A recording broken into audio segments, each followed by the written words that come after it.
Bloodborne is the type of game where you can play it 100 times and still miss things, and tonight I have put together 241 facts covering everything from its darkest secrets to its most fascinating lore.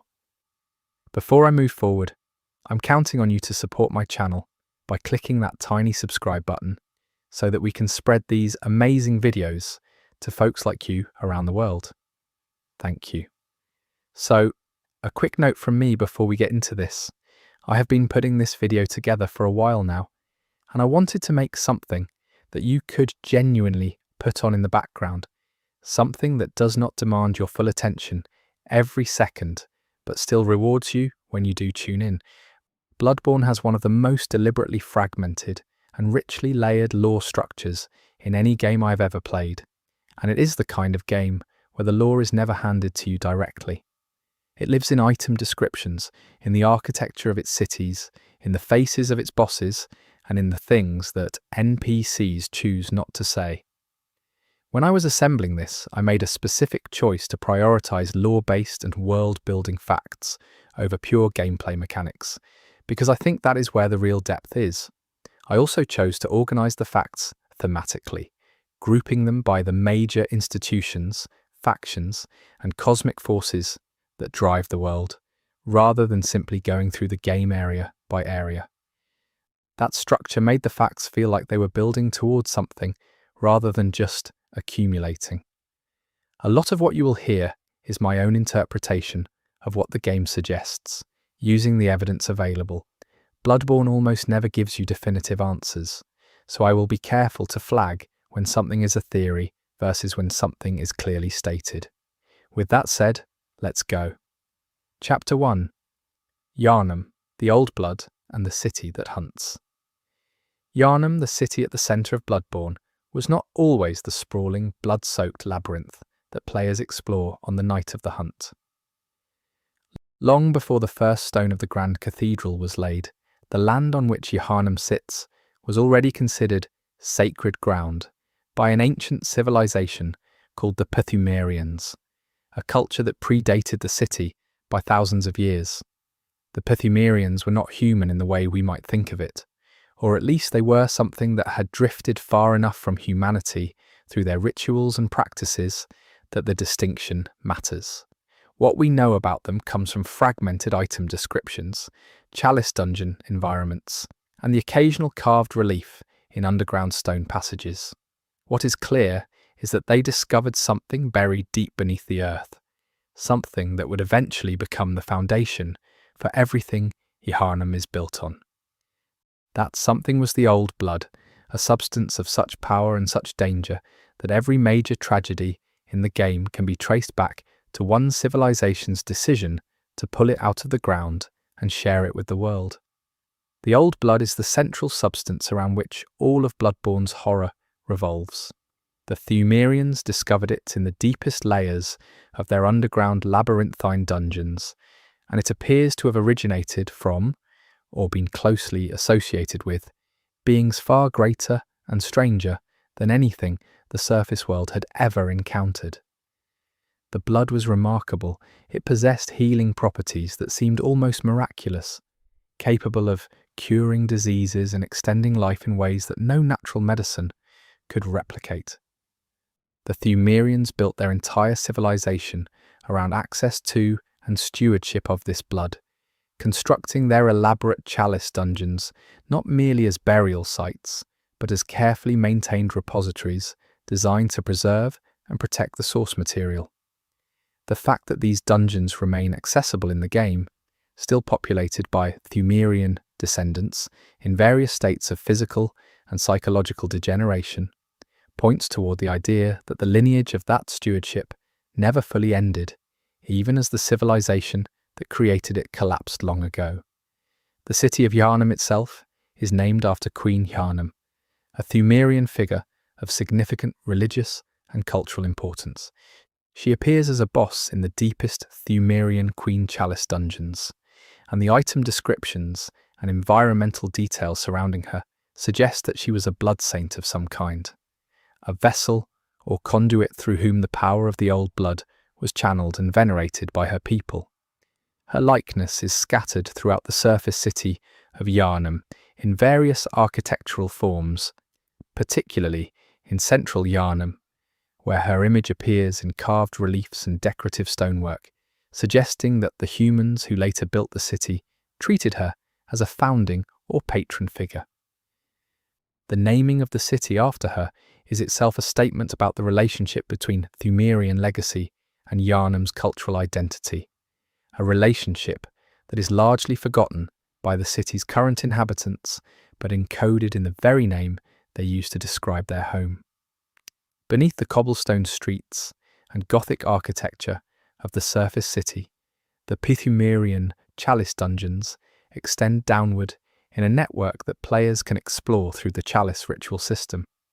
These dungeons are procedurally generated in their layout, but thematically consistent in their descent, growing darker, stranger, and more cosmically disturbing the deeper you go. The upper layers have the character of elaborate burial chambers, with ceremonial rooms and fortified passages. The deeper layers introduce enemy types and architectural details that suggest a direct proximity to something vast and incomprehensible. The deepest accessible dungeons contain evidence of enormous ceremonies and sacrifices conducted by the Thumerians over generations, pointing toward the idea that their relationship with the old blood was never simply one of medical use. It was devotion. This mirrors the same kind of devotion that the healing church would later develop on the surface, suggesting that whenever humans encounter something genuinely beyond their comprehension, the response tends to follow the same pattern regardless of the era. One of the more understated facts about Yharnam's geography is that the city is built on multiple vertical levels, with different districts sitting at different elevations and connected by bridges, elevators, and winding staircases. Central Yharnam, Cathedral Ward, the Forbidden Woods, and the deeper areas all exist in a layered relationship with each other, and the farther you travel from the upper Cathedral Ward, the closer you get in various ways to the older and stranger parts of the city's history. This verticality functions both as a design choice and as a lore device. Going down in Yharnam means getting closer to what lies beneath it, and what lies beneath it is the source of everything that went wrong. The city is essentially stratified by time, with its most modern and institutional elements at the top and its oldest and most dangerous secrets at the bottom.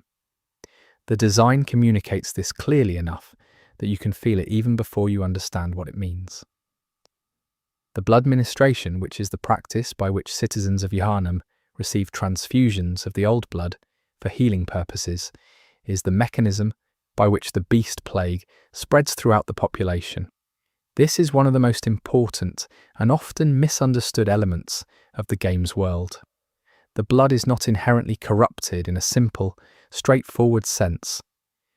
The more accurate picture, suggested by item descriptions and NPC dialogue, is that prolonged exposure to the blood produces a transformation in those who receive it, a latent beasthood that lies dormant and can be triggered by stress, fear, illness, or prolonged exposure to increasingly powerful strains. The entire city of Yharnam participated in blood ministration for generations, which means that virtually everyone was susceptible to this transformation to some degree. The catastrophic night of the hunt depicted in the game represents this susceptibility becoming activated on a massive scale, a population that accepted a miracle medicine, discovering all at once what the long-term cost of that medicine turned out to be. The Healing Church established the practice of blood ministration in Yharnam and marketed it as a medical revolution. The Church's authority was built almost entirely on the perceived benefits of the blood, and for a time those benefits were apparently genuine. Historical evidence embedded in item descriptions suggests that the blood did cure diseases and extend lifespans in the early years of its use, which explains the enthusiasm with which Yharnam's population embraced it. It was only over generations of increasingly concentrated use, as the Church sought ever more powerful strains by going deeper into the chalice dungeons, that the transformative side effects became apparent and then catastrophic. By the time anyone in a position of authority understood what was happening, the dependency was too deep, the institutions too entrenched, and the social structure too thoroughly organized around the blood for any meaningful course correction to be possible. The hunters exist as a direct response to the beast plague, groups of individuals tasked with culling the transformed population during periodic outbreaks, known as the hunt. The hunt depicted in the game appears to be a single night, but lore evidence strongly suggests that hunts have occurred cyclically throughout Yharnam's history, and that both the Healing Church and the workshop developed a complex infrastructure for managing these events over time. Hunters are equipped with specialized weapons and tools, trained in specific techniques for fighting beasts, and are in some cases recruited from outside Yharnam entirely, suggesting that the city's own population was not always considered a reliable source of suitable candidates. The player character is one such outsider, arriving at Iosefka's clinic seeking a blood transfusion for undisclosed personal reasons, and waking to find themselves in the middle of an unusually severe outbreak. The night of the hunt depicted in Bloodborne seems to be significantly more severe than prior hunts, based on contextual details distributed throughout the game. Citizens who are not yet beasts are barricaded in their homes, which is presented as normal behavior during a hunt, but there are also signs that something different is happening this particular night. The presence of the amygdalae, enormous cosmic entities that cling to buildings and are visible only to those with sufficient insight, suggests that the boundary between the physical world and something else is unusually thin. Several NPCs make oblique references to the moon, and the moon visible in the game's sky is large, red, and deeply wrong in ways that signal this is not an ordinary lunar cycle. Multiple systems are converging simultaneously, and the player finds themselves at the intersection of all of them without having any initial understanding of what any of it means. One of the more fascinating architectural details in Yharnam is the lamp system that dots the city and allows the hunter to travel between locations and return to the hunter's dream. These lamps are canonically significant objects, not merely gameplay conveniences, and item descriptions suggest they are associated with the dream in a way that implies the entire lamp network was constructed or established by forces connected to the moon presence. They glow with a pale, distinctive light that stands out sharply against the dark and rain-drenched environment, and they serve as anchors or waypoints in a world that is otherwise in various states of collapse. The fact that the dream requires these physical anchors in the waking world is itself an interesting detail, implying that the hunter's dream is not a fully autonomous realm, but is dependent on maintaining connections to the physical world through these specific points. The lamps are, in a sense, the infrastructure of the dream's hold over the hunter. Father Gascoigne, the first major boss player's encounter in Bloodborne, is a hunter who has succumbed to the very beast plague he was tasked with fighting. His transformation is particularly significant because his backstory is one of the more emotionally complete character narratives in the entire game. He was an outsider who came to Yharnam, fell in love, married a woman named Viola, had at least 2 daughters, and built something resembling a conventional life alongside his work as a hunter. By the time players encounter him, he is transformed entirely, a beast in the streets of central Yharnam, and it is implied through his daughter's dialogue and the position of Viola's body that he has killed his wife during the transformation. The music box that his youngest daughter gives the player to use during the fight is one of the most heartbreaking items in the game, a small object that carries enormous grief. The music box used against Father Gascoigne was made by his youngest daughter as a gift for her mother, Viola. When played during the boss fight, it causes Gascoigne to briefly pause and recover a fragment of his humanity, a moment of recognition that cuts through the complete transformation and reaches something that was still, on some level, him. The melody is simple, the kind of thing a child might compose with sincerity rather than craft. And the fact that even a mind entirely consumed by beast transformation can respond to it says something about what the blood can and cannot destroy. His youngest daughter, who gives the player this box before the fight, is one of several child NPCs in the game, whose subsequent fate is left to implication rather than direct statement. And the implications are not gentle ones. The Cathedral Ward is one of the most important districts in Yharnam from a lore perspective, housing the Grand Cathedral at its centre and serving as the primary seat of the Healing Church's power within the city. The architecture here is significantly grander and more carefully maintained than central Yharnam, with towering Gothic facades, intricate carved stonework, and the constant presence of church hunters patrolling its avenues. The district communicates hierarchy through its design, with the Grand Cathedral elevated above everything around it, and the surrounding streets organised in ways that channel movement and attention toward that central authority. The Healing Church understood very clearly the psychological function of architecture and used it deliberately to reinforce its institutional power. Walking into the Cathedral Ward is meant to feel different from walking through central Yharnam, and it does. Old Yharnam, the burned-out district below the main city, tells a specific and brutal story about one of the earlier responses to the beast plague. Based on lore evidence, the district was set ablaze at some point in the past as a means of containing a particularly severe outbreak, essentially burning the infected population alive within their homes and streets to prevent the transformation from spreading further. The area is now a landscape of charred ruins and ash, patrolled by the hunter Jura, who has developed a grim sympathy for the remaining beasts there, believing they deserve some form of dignity even in their current state. Old Yharnam is geographically below the main city, connected to it but clearly separated, as if the entire district was simply sealed off and forgotten after the burning, a solution that worked in the short term and was never revisited in moral terms. Jura's position on the beasts in Old Yharnam is one of the more morally complex stances in the game. He was once a conventional hunter, but retired after witnessing what he believed to be atrocities committed by the church against people who might have been saved, or at least treated with more humanity in their final hours.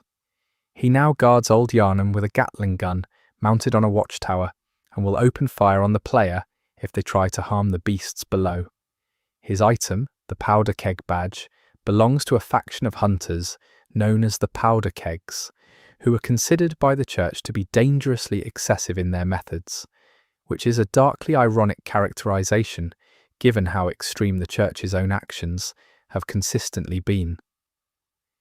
His questline offers players a rare moment of genuine diplomacy, the option to speak to him peacefully and receive his badge and a gesture, one of the quieter and more human exchanges in an otherwise relentlessly hostile world.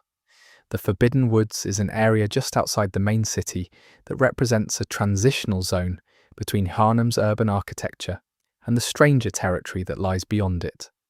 The woods are populated by snake-infested villagers and experimental creatures that appear to be the product of church-affiliated research, and the area contains a laboratory hidden in its depths that suggests ongoing and fairly grim experimentation. The woods also contain the path to Byrgenwerth, the academic institution that preceded the Healing Church and which is in many ways responsible for everything that went wrong. The environment of the Forbidden Woods feels deliberately hostile to navigation, as if it was designed to discourage people from reaching what lies beyond it. The snakes that inhabit the villages there are not simply a horror aesthetic. They suggest a specific experimental thread that was being pursued by someone with access to both the villages and something considerably stranger than conventional biology. Byrgenwerth is a place of enormous historical significance in the Bloodborne world. It was an academic institution founded by a scholar named Willem, who believed that the path to human transcendence lay in the acquisition of knowledge, specifically knowledge associated with entities beyond human comprehension. Willem and his students descended into the Thumerian chalice dungeons in search of enlightenment and returned with fragments of the old blood and a growing obsession with the idea of augmenting human consciousness through physical means, specifically by grafting eyes onto the human brain. This belief that the mind could be expanded through literal biological alteration drove a fundamental split between Willem and one of his most prominent students, a man named Lawrence, who would carry a vial of the old blood away from Byrgenwerth and eventually found the healing church. The ruins of Byrgenwerth sit at the edge of Moonside Lake and are guarded by Rom, the vacuous spider, which is itself implied to have a direct connection to Byrgenwerth's history. Master Willem, the founder of Byrgenwerth, is found at the end of the Byrgenwerth area in a condition that says everything without saying anything. He is seated in a wheelchair on a balcony overlooking Moonside Lake, apparently catatonic or nearly so, his eyes gouged out. This detail, that he removed his own eyes, is consistent with a man who took his own ideology to its furthest possible conclusion. If insight comes from expanding the eyes of the mind, one possible reading is that he removed the physical eyes because they were limiting, or because what he saw through them became unbearable, or because he had already moved beyond the need for them.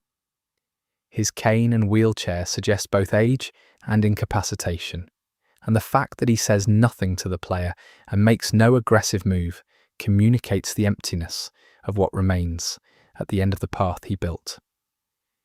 He is one of the most quietly devastating images in the game. Moonside Lake, adjacent to Byrgenwerth and the arena for the Rom boss fight, is a place of unusual significance in the game's cosmological structure. The lake reflects the moon in an unsettling way, and Rom's presence in its waters is connected to a veil or barrier that exists over Yharnam on the night of the hunt, suppressing certain phenomena that would otherwise be visible or active. Rom is described as a great one, but is also called vacuous, suggesting an absence of the kind of active sentience that characterizes the more aware cosmic entities. There is a theory, supported by item descriptions, that reference Byrgenwerth and Rom in the same context, that Rom was once a human student of the college who was elevated or transformed into something greater through one of Willem's experiments. If that interpretation holds, then Rom is both a reminder of what Byrgenwerth was trying to accomplish and a demonstration of what that accomplishment actually looks like in practice. When Rom is defeated, several things in Yharnam change simultaneously and irreversibly. The blood moon appears, transforming the sky into a deep arterial red that colours everything it touches. New enemy types begin appearing in previously cleared areas, including winter lanterns, deeply unsettling creatures who are essentially masses of eyes holding a swinging lantern and whose mere gaze induces frenzy in the hunter. Celestial emissaries become more prevalent, humanoid creatures associated with the Great Ones that were not present before. These changes are not merely cosmetic, they represent a genuine shift in the state of the world, as if the removal of Rome's suppressing influence has allowed something that was being held at a distance to press closer to the surface of reality. The blood moon is visually striking, arguably one of the most memorable artistic moments in the game. But it is also a signal that whatever was being kept at bay is no longer being kept at bay. Cainhurst Castle, one of the most visually distinctive areas in Bloodborne, is reached by means of an invitation found in Iosefka's clinic and used at a specific carriage location. The castle is the ancestral home of the Cainhurst nobility, a bloodline that developed an alternative relationship with blood through means entirely distinct from the healing church. The vile bloods who reside there, led by the immortal Queen Annalise, are considered heretics by the church due to their collection and use of blood from corpses, a practice the church officially condemns despite its own increasingly questionable blood practices.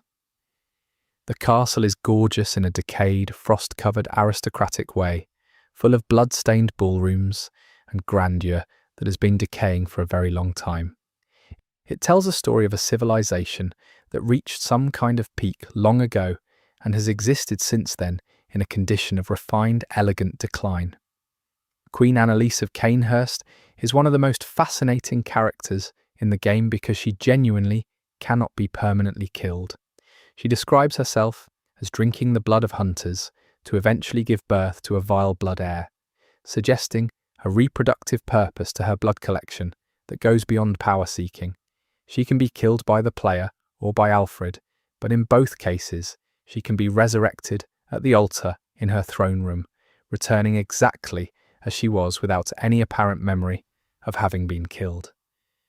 Her immortality appears to be an intrinsic property of the vile blood lineage, rather than any external magical device, and the fact that the Healing Church has sent hunters after her specifically and still failed to permanently end her line suggests that the vile blood heritage has a persistence that no conventional violence can resolve. She's both a victim of the Church's aggression and something genuinely strange and inhuman in her own right. Alfred, the Hunter of Vile Bloods, has one of the more quietly tragic arcs in the game. He presents as enthusiastic, courteous, and refreshingly upbeat compared to the general grimness of Yharnam, and he's initially cooperative with the player in a way that feels genuine. His devotion to the deceased hunter Ligarius is total, bordering on religious, and his entire existence appears to be organised around completing the mission that Ligarius could not finish. If the player finds the Cainhurst invitation and engages with his questline fully, the story converges in a way that reveals the depth and the cost of that devotion. Alfred murders Queen Annalise and then, standing over her remains, dissolves into a kind of broken, ecstatic peace before dying, leaving behind only his equipment. His ending is not presented as heroic. It is presented as the completion of an obsession that consumed everything else about the person he might have been. Ligarius, the boss encountered atop Cainhurst Castle, was a hunter who could not end the vile bloodline, and instead chose to remain in the castle as a living seal, a self-appointed barrier containing or preventing something that his order could not otherwise destroy. His phantom is fought in a spectacular rooftop battle, combining powerful physical attacks with an increasingly frantic escalation of arcane magic. His item descriptions suggest that his act of remaining in the castle was a sacrifice made without any heroic framing, a desperate measure taken because no better option existed. The crown he wears, which can be collected after his defeat, carries its own lore weight, suggesting that whoever takes it assumes something of his burden or his identity. That the player can wear this crown and continue through the game, while Ligarius's reason for existing was to stay in that one place forever, is one of the game's quieter, unsettling notes.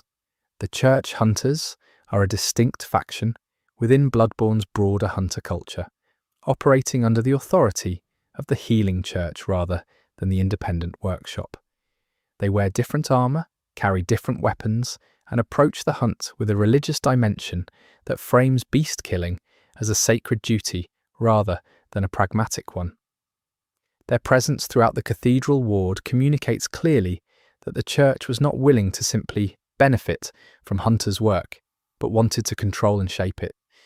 The tension between church hunters and workshop hunters is one of the underlying political currents of the game, never fully articulated in a single scene, but present in item descriptions, environmental positioning, and the attitudes of various NPCs.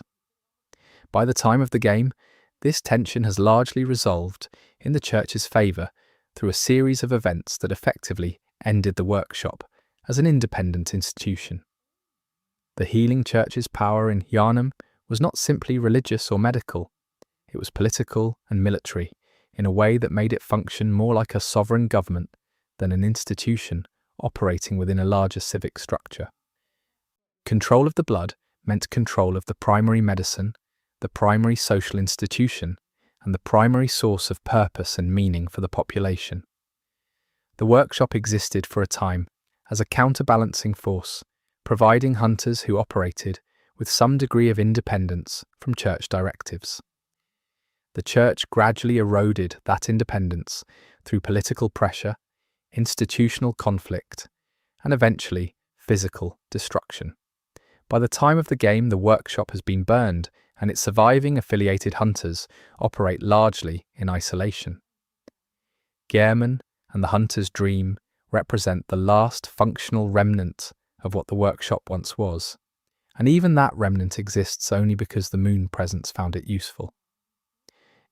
Yosefka's clinic is the location where the player character begins the game, waking from a blood transfusion in a small clinical room with no explanation provided.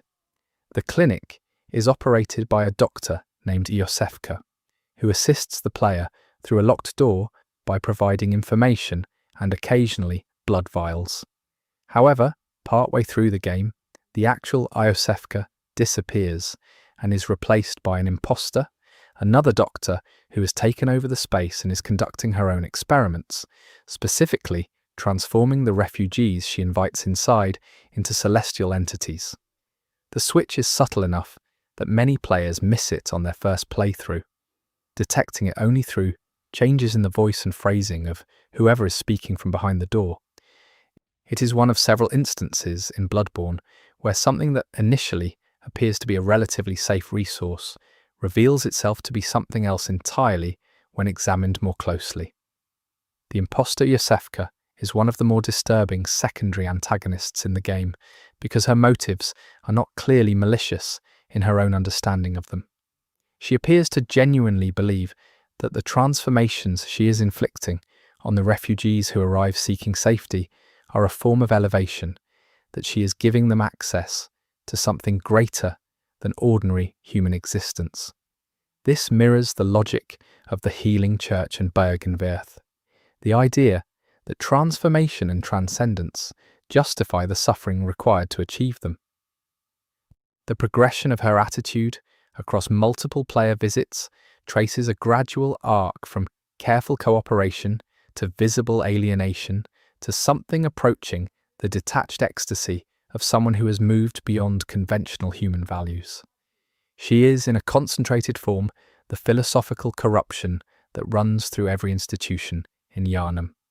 The means and the ends have been so thoroughly reversed that the suffering of the people in her care registers to her not as a cost but as a side effect of their improvement. The Forbidden Woods village, reached through an underground passage below the main woodland area, is populated by people who appear to have been deeply affected by snake-related experimentation rather than conventional beasthood. These villagers move differently from beast-transformed citizens, controlled or influenced by something living inside them, rather than transformed by the blood working from the outside in. This distinction matters because it suggests that the corruption in Yharnam takes multiple forms, and that these snake-based mutations in the Forbidden Woods represent a separate experimental thread being pursued alongside the standard blood research. The item descriptions in this area point toward a faction of scholars with connections to the choir, the upper echelon of the healing church, suggesting that the experimentation here was not rogue work but church-affiliated research conducted away from public view.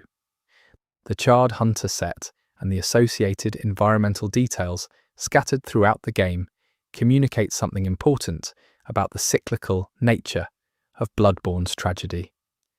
Hunters have been doing this work for generations, and signs of previous hunts and previous generations of hunters appear throughout the game in the form of abandoned workshops, deteriorated equipment, and occasional written messages left by people who came before.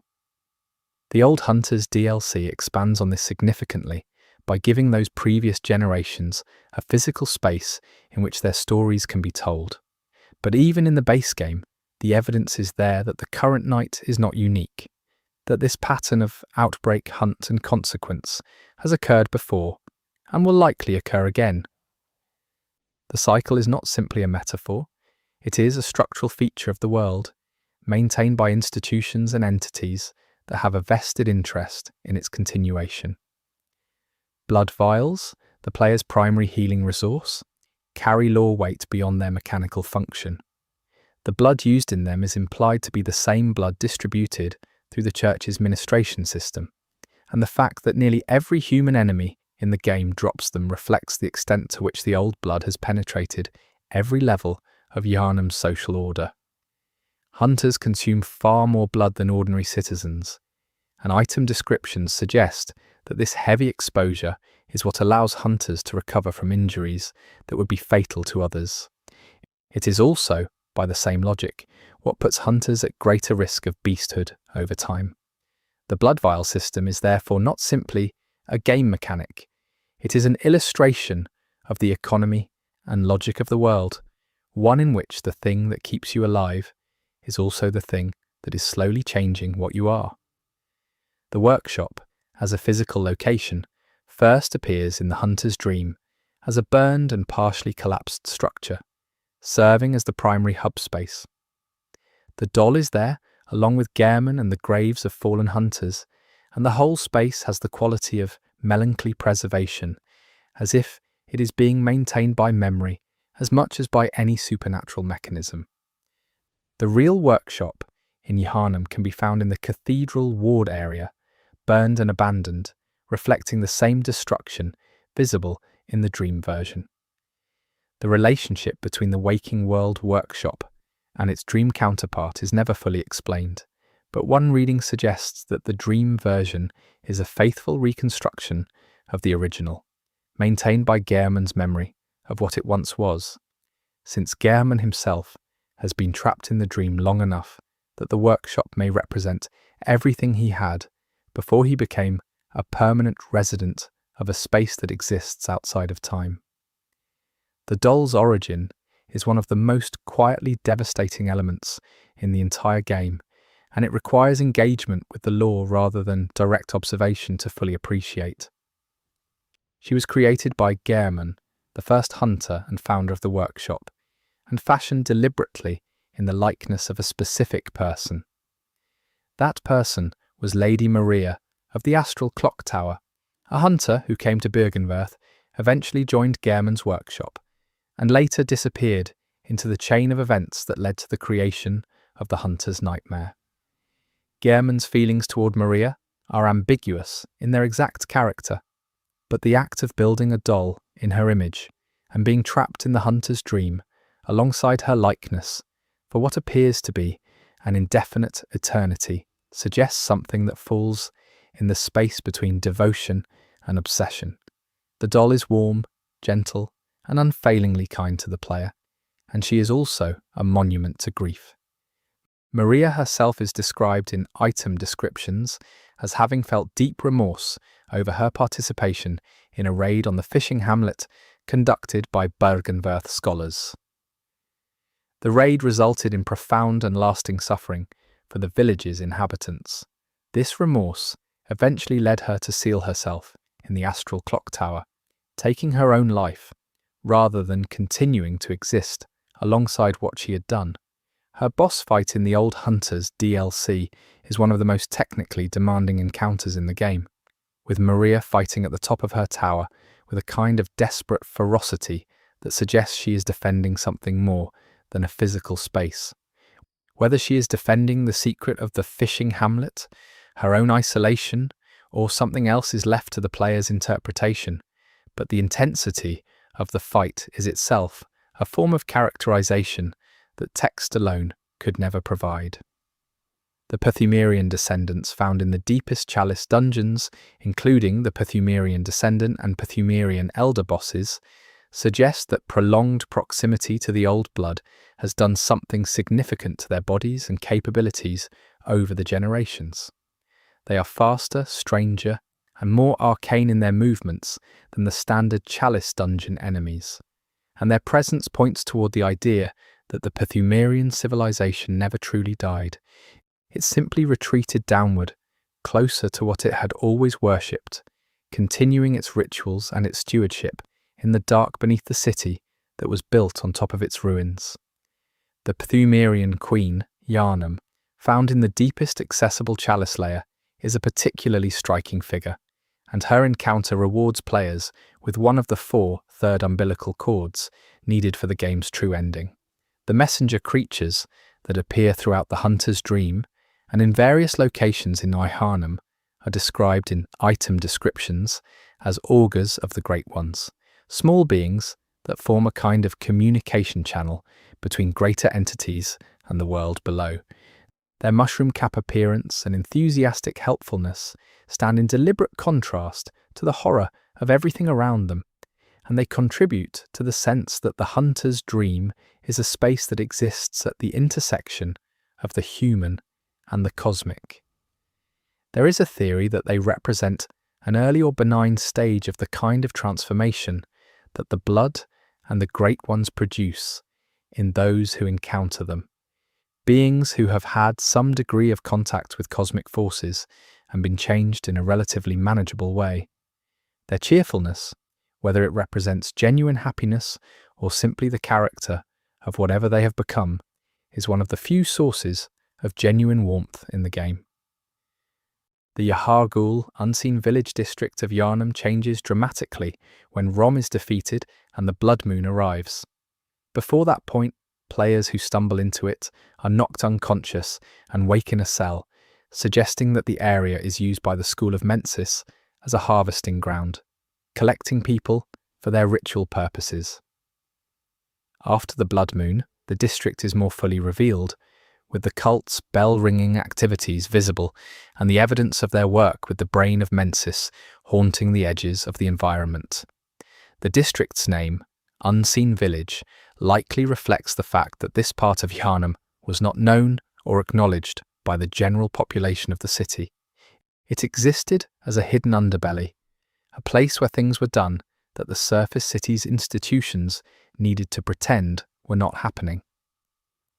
The Witch of Hemwick and the Hemwick Charnel Lane area present a different angle on Yharnam's corruption, one focused on arcane arts and eye-based body horror that the church would consider heretical.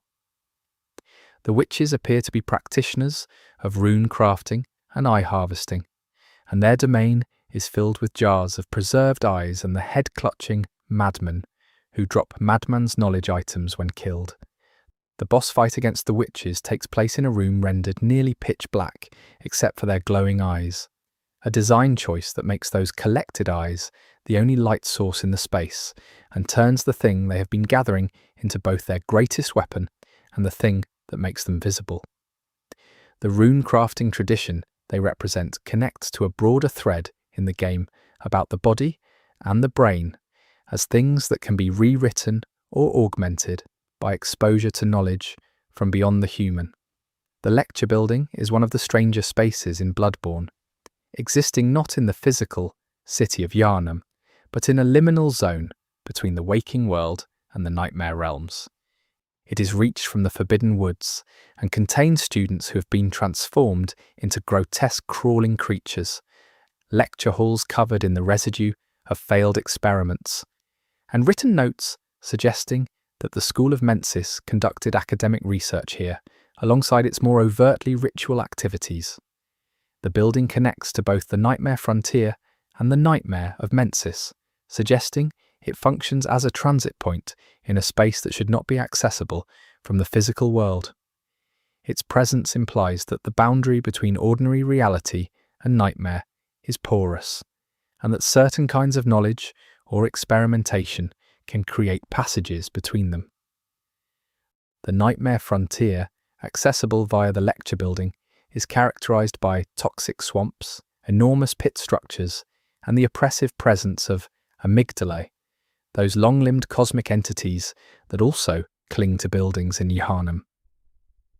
The area feels like a dumping ground or experimental space, as if it is where the products of nightmare and blood-based corruption accumulate when they have nowhere else to go. The boss of the Nightmare Frontier is Amygdala itself, fought in a wide, flat arena in a battle that requires striking its many limbs before targeting its head. Amygdala is presented as the primary threat in its area, but is implied in lore to be a being of vast cosmic significance, whose engagement with the player may be almost incidental to whatever larger processes it is part of. Its name suggests something kept at the edge of awareness, something that triggers fear responses without necessarily intending to. The Nightmare of Mensis is darker and more deliberately horrifying than the Nightmare Frontier, populated by members of the School of Mensis in various states of transformation, and dominated by the massive brain of Mensis, a pulsating horror that hangs in a pit and emits a screaming sound that induces frenzy in any hunter who makes eye contact with it. The brain is implied to be the result of the school's ritual attempt to contact or summon a Great One. The ritual apparently worked, but what came through was a vast, imbecilic horror rather than the transcendent being the school was hoping for. The brain can be sent down into the pit below the nightmare by activating a specific lever, which resolves the frenzy threat but also produces the distinct sense that whatever you just dropped into the dark was not something that should have been dropped. Mikolash, the host of the nightmare, is the boss of the Nightmare of Mensis, and one of the most unusual encounters in the game in both mechanical and narrative terms.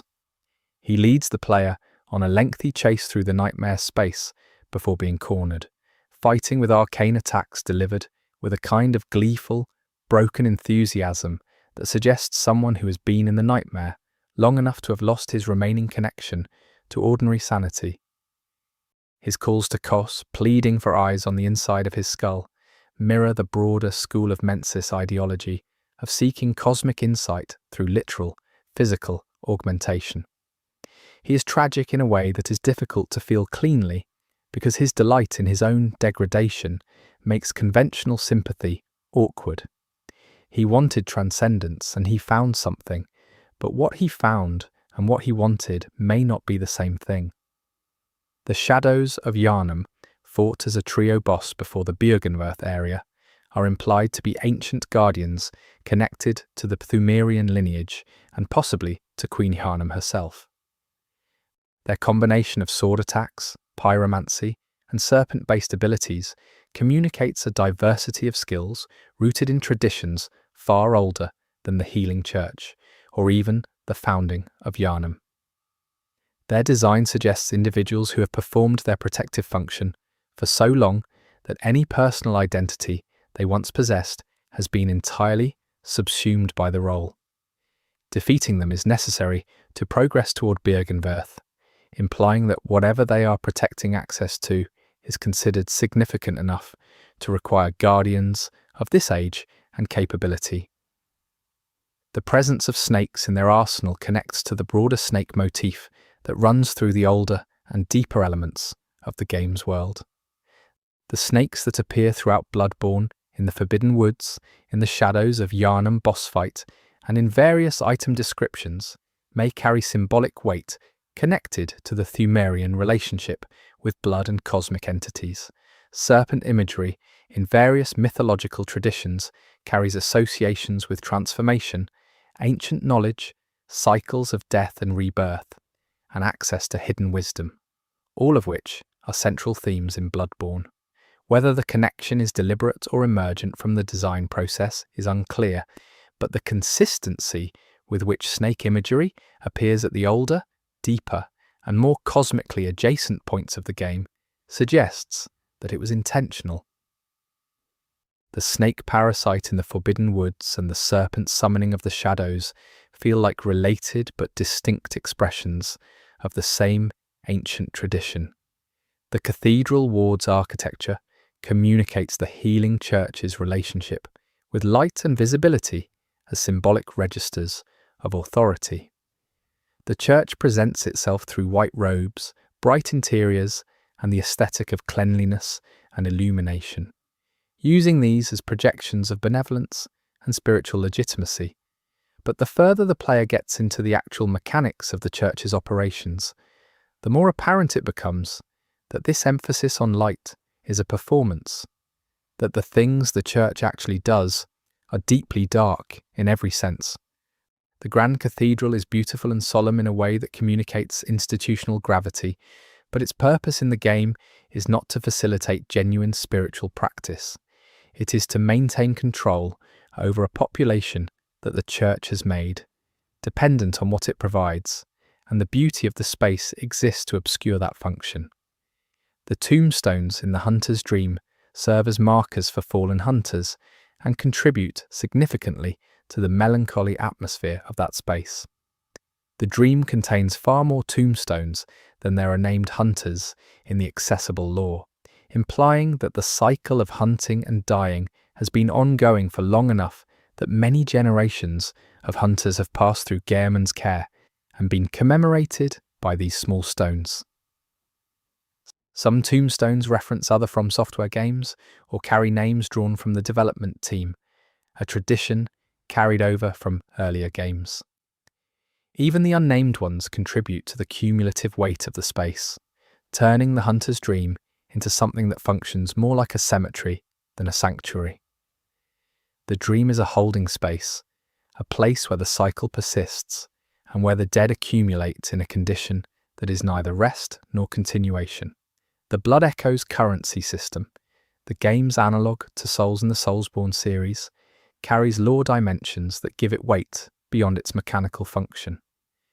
Blood Echoes are described as memories or remnants of those whose blood has been shed, and collecting them involves absorbing something that was once part of other lives and other experiences.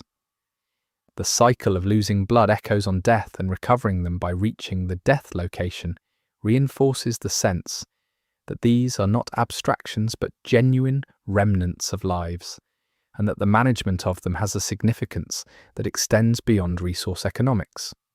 The use of blood as both currency and fuel is entirely consistent with how the rest of the game treats blood as the fundamental substance of value, power, and danger in Yharnam. Everything in this world, from healing to leveling to the plague itself, runs on blood. The cleric beast, technically the first boss accessible in Bloodborne, is presented as a church hunter who succumbed to beasthood during the night of the hunt. Its enormous size and grotesque appearance, while retaining vestiges of human proportions in ways that are visible on close inspection, communicates something about what the church's blood practices produce at their worst-case outcome. The fact that the first significant enemy the player must overcome is literally a former protector and servant of the institution that controls the city is a deliberate design statement, an early introduction to the game's central theme that the things meant to protect and heal are also the source of the disaster. The cleric beast is not simply a monster in a video game, it is a tragedy, and the weight of that only lands on you later. The endings of Bloodborne are determined by what the player does with the third umbilical cord, items found in specific locations. These items, described as relics associated with contact between humans and Great Ones, are consumed to increase insight and change the nature of the final boss encounter. Without consuming 3 of them, the game concludes with the player becoming a vessel for the moon presence and the dream and hunt cycle presumably continuing. Consuming 3 before the final fight changes the outcome entirely, allowing the player to transcend the cycle and emerge into a new form of existence.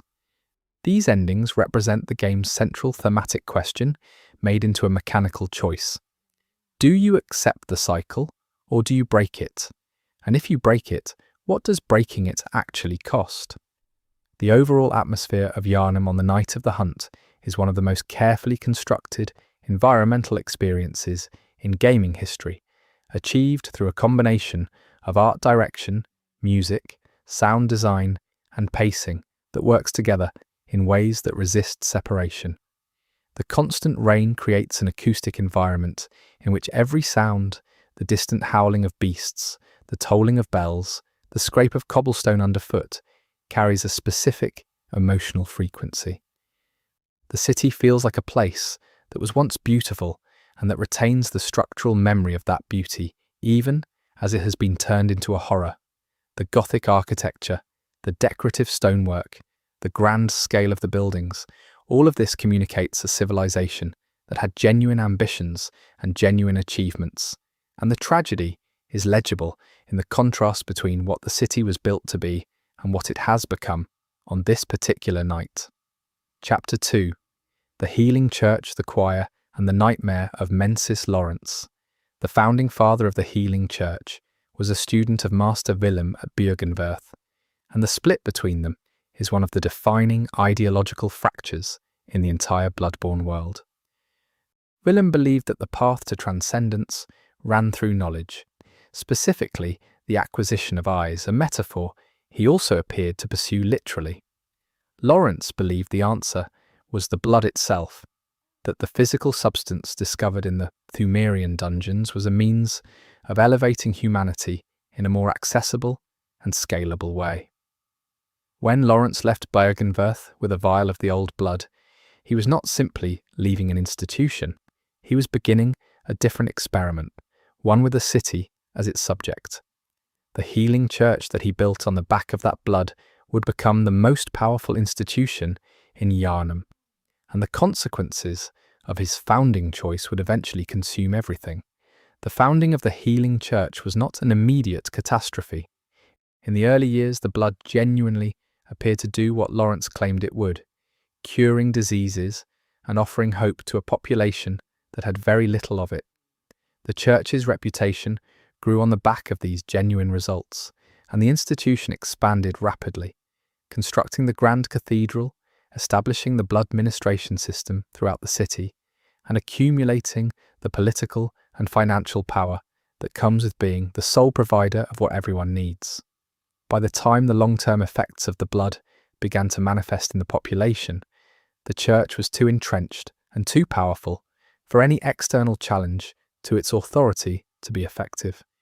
The corruption had already become systemic, woven into every level of Yharnam's social structure, and there was no institution left that was both willing and capable of addressing it. The Healing Church was not a monolithic institution. It contained within it multiple factions with distinct philosophies, methods, and areas of focus, and the relationships between these factions were complicated and sometimes adversarial. The main church body handled the day-to-day administration of blood ministration and managed the public-facing aspects of the institution. The choir operated as the upper echelon, focused on higher-level research and with access to the church's most closely guarded secrets. The School of Mensis was a breakaway faction within this structure that had taken the church's research interests to their most extreme possible conclusions. Understanding the church means understanding that it was not a single thing, but a collection of competing interests, unified only by their shared access to and dependence on the blood. The choir is the upper echelon of the Healing Church, distinguished from the main body by its access to and focus on the most advanced and dangerous aspects of the church's research.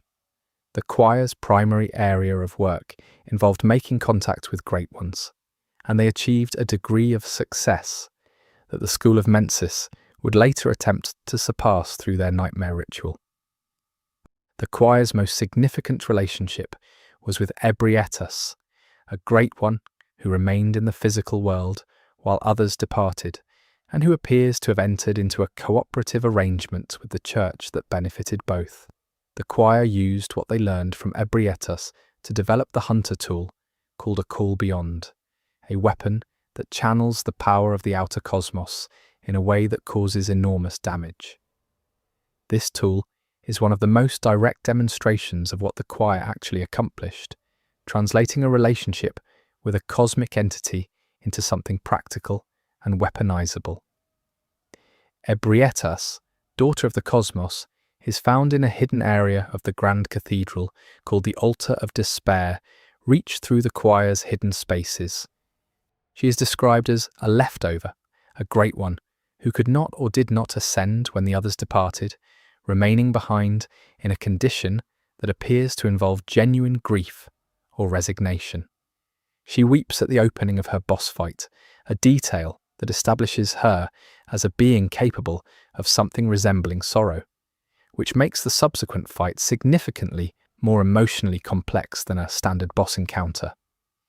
The choir's relationship with her appears to have been genuinely collaborative rather than purely exploitative, suggesting that Ebrietas had some agency in the arrangement, and found something in it that mattered to her.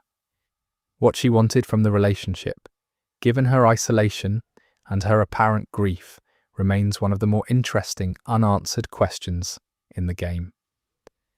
The research hall is a location within the Healing Church's extended territory that depicts the consequences of its experimentation on patients in a way that is difficult to look at directly. The hall appears to have been a medical facility where patients were subjected to procedures designed to give them greater sight, physically altering their heads and eyes in ways modelled on the Church's theoretical work around consciousness expansion. The results were, predictably, catastrophic. The patients in the research hall have been transformed into creatures with enormous elongated heads and eyes distributed across their bodies in ways that suggest the procedures worked in a narrow technical sense, while failing completely in a human one. The space is one of the most genuinely disturbing in the Old Hunters DLC, less because of its horror imagery, and more because the horror is legible as the direct product of institutional decisions made by specific people for specific theoretical reasons. The orphanage, found in the upper areas of the cathedral ward, is an institution that appears benign from the outside and is catastrophically otherwise. It was used by the Church, specifically the choir, to raise children who are given what are described as eyes from the Great Ones, essentially implanting cosmically derived biological material into developing children to produce a generation with expanded perception. The children in the orphanage are connected to the transformation visible in the research hall patients, representing an earlier and more controlled version of the same fundamental procedure. The fact that children were specifically chosen for this suggests the choir believed developmental plasticity made young subjects more compatible with the grafted material. The moral dimension of this is presented without comment in the game, which is one of Bloodborne's characteristic approaches. Show the evidence, trust the player to understand what it means. The School of Mensis was a splinter faction within the Church's broader research culture, one that had pursued the Church's theoretical goals to their most uncompromising extreme. Where the choir maintained some degree of institutional restraint in their work with Ebrietas and the Great Ones, the School of Mensis dispensed with that restraint entirely. Their approach was to conduct a massive ritual, the Mensis ritual, designed to contact a Great One directly by creating a sufficiently powerful signal, essentially forcing a response from beyond through an act of collective madness and sacrifice. The ritual worked in the sense that it produced contact. What it produced was the blood moon appearing over Yharnam and the brain of Mensis, which was not what the school was hoping for, but was what their methods could reasonably be expected to produce. The Mensis ritual involved the members of the school using iron cages on their heads, described as Mensis cages in item descriptions, as a means of opening their minds to transmissions from the nightmare realm. The theory was that the physical brain, properly prepared or exposed, could function as a receiver for signals from entities beyond human perception. The practical effect was that the members of the school, who did not end up as brain-dead husks, ended up in the nightmare of Mensis, with their physical bodies slumped in Yharnam and their minds trapped in the nightmare space. Mikolash is the host of this nightmare, effectively its administrator, and his gleeful instability in the nightmare suggests that whatever the ritual did to his mind, it was not the expansion of consciousness he was seeking. Mikolash's cage, worn as a helmet throughout the game and through his boss fight, is one of the game's most visually distinctive images. The cage is made to confine the mind, to restrict it in physical space, while allowing transmission from beyond, and Mikolash wears it willingly, even enthusiastically. His dialogue in the nightmare is a scattered, fragmented collection of references to cosmic entities, pleas for insight, and lines that suggest someone who has been in conversation with something vast for so long that ordinary coherent thought has become difficult to maintain. His call to Kos, asking for eyes on the inside of his skull, is one of the most quoted lines in the game, because it captures, in one phrase, the entire trajectory of the School of Mensis and the broader church research tradition. The desperate, self-destructive yearning for a kind of perception that human biology was not designed to accommodate. The brain of Mensis is, by most readings, what the school's ritual actually produced. It is an enormous, pulsating brain that hangs in the pit below the nightmare of Mensis, emitting a screaming sound that causes frenzy in any hunter who makes eye contact with it. The item descriptions suggest that it is a failed attempt at achieving what the school wanted, a massive concentrator of consciousness that attracted something but produced a mindless horror rather than a transcendent intellect. There is a reading of the brain that suggests it is not simply a failed product, but a genuine, great one, or proto-great one, something that exists in that class of beings, but at the lower or simpler end of the scale. Its screaming may be less aggression than distress, the sound of something vast and simple in a condition of permanent disorientation. The wet nurse of Murgo is the penultimate boss of the base game, guarding the child Great One, known as Murgo, in the highest point of the nightmare of Mensis. Murgo is never seen directly, existing only as a child's cry that fills the arena during the boss fight. The wet nurse is a towering, robed figure that moves with a slow, deliberate grace and splits into multiple shadow copies of itself during the fight in a way that is visually striking and mechanically demanding. She is not hostile in the way most enemies are. She is performing a function, the protection of what she was assigned to protect, and the fight is less about aggression and more about an immovable guardian doing exactly what it was created to do, killing her stills. Murgo's cry, which the moon presence apparently has an interest in, and which causes Gehrman to acknowledge that the night is over. Murgo is the child of Yharnam, the Thumerian queen, and an implied great one, making it both a descendant of the civilization that started all of this, and a product of the kind of union between humans and great ones that recurs throughout the game's lore. Murgo died, possibly at birth, but exists in the nightmare of Mensis as a persistent presence, its cries a constant feature of that nightmare space. The moon presence wants Murgo's cries to stop, and this is the mission that Gehrman passes on to the hunter, the final task of the dream. Why the moon presence wants this specifically, whether out of compassion for the child, a desire to close the nightmare, or something else entirely, is not spelled out. It is left as one of the many things in Bloodborne that you are meant to sit with, rather than resolve. Formless Odin is one of the more unusual great ones, because it has no physical form, and exists entirely as a presence in the blood of others.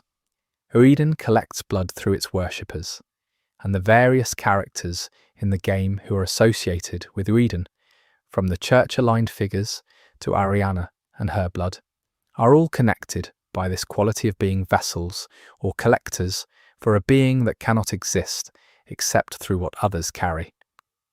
The Odin Writhe rune, which increases blood vials gained from killing enemies, is one of the more direct mechanical expressions of a Great One's influence, essentially making the player a more efficient instrument of Odin's collection. The formlessness of Odin contrasts interestingly with the physical enormity of entities like the brain of Mensis or amygdala, suggesting that cosmic power in the Bloodborne universe takes forms radically different from each other. Ariana is a female NPC found in the Cathedral Ward who can be directed to take shelter in Iosefka's clinic or in the Udon Chapel during the hunt. If she is sent to the chapel, she survives most of the night, and her questline eventually leads to her giving birth to a small celestial creature, a kin, late in the game. She then lies broken and exhausted in a corner of the chapel, and the celestial infant crawls around her in a manner that is simultaneously touching and deeply wrong. The third umbilical cord she produces is one of the 4 available in the game, and collecting it while she is still alive is both mechanically necessary for the best ending and an act that leaves her in a condition that does not allow for a comfortable ethical reading of what the player has just done. The Vicar Amelia, found in the Grand Cathedral, is the church's senior representative in Yharnam, and by the time the player reaches her, she is transformed into a massive gold-furred beast and is found praying in the cathedral. The detail that she's praying even in her transformed state is one of the most quietly affecting in the game, suggesting that whatever the blood did to her body, some core of the person she was is still present somewhere inside it. Her defeat drops a gold pendant, whose inscription reveals the combination to the mechanism in the Forbidden Woods that grants access to the path toward Bergenwerth, connecting the church's institutional representative directly to the locked secrets that eventually lead to the cosmological core of the game's lore. The connection between the Healing Church and the Chalice Dungeons is a thread that runs throughout the game's lore, and reflects the extent to which the Church's entire enterprise was built on Pthumerian foundations. The Chalice Dungeons are not simply ancient ruins that the Church happened to discover. They are the source of the blood, the original site of the Old Blood's power, and the Church's access to them is what made its ministration system possible in the first place. The Church continued to send scholars and hunters into the dungeons throughout its history, seeking more powerful strains of blood and deeper insights into the nature of the Great Ones. Every expansion of the Church's power was funded by another descent into the dungeon, another extraction from the source, another taking of something from the ancient and profoundly dangerous depths beneath the city. The choir's work with Ebrietas included attempts to recreate or reproduce the lumen flower, a flower with cosmological significance that appears in the game's visual design in multiple contexts.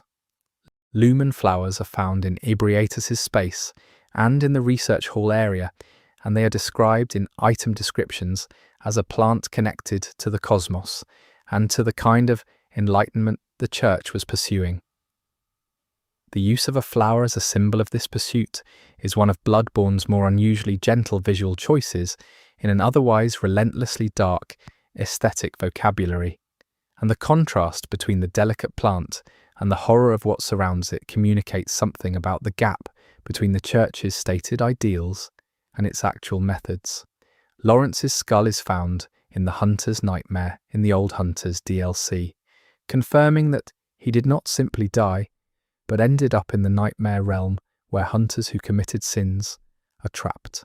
Lawrence is not present as a fully coherent entity.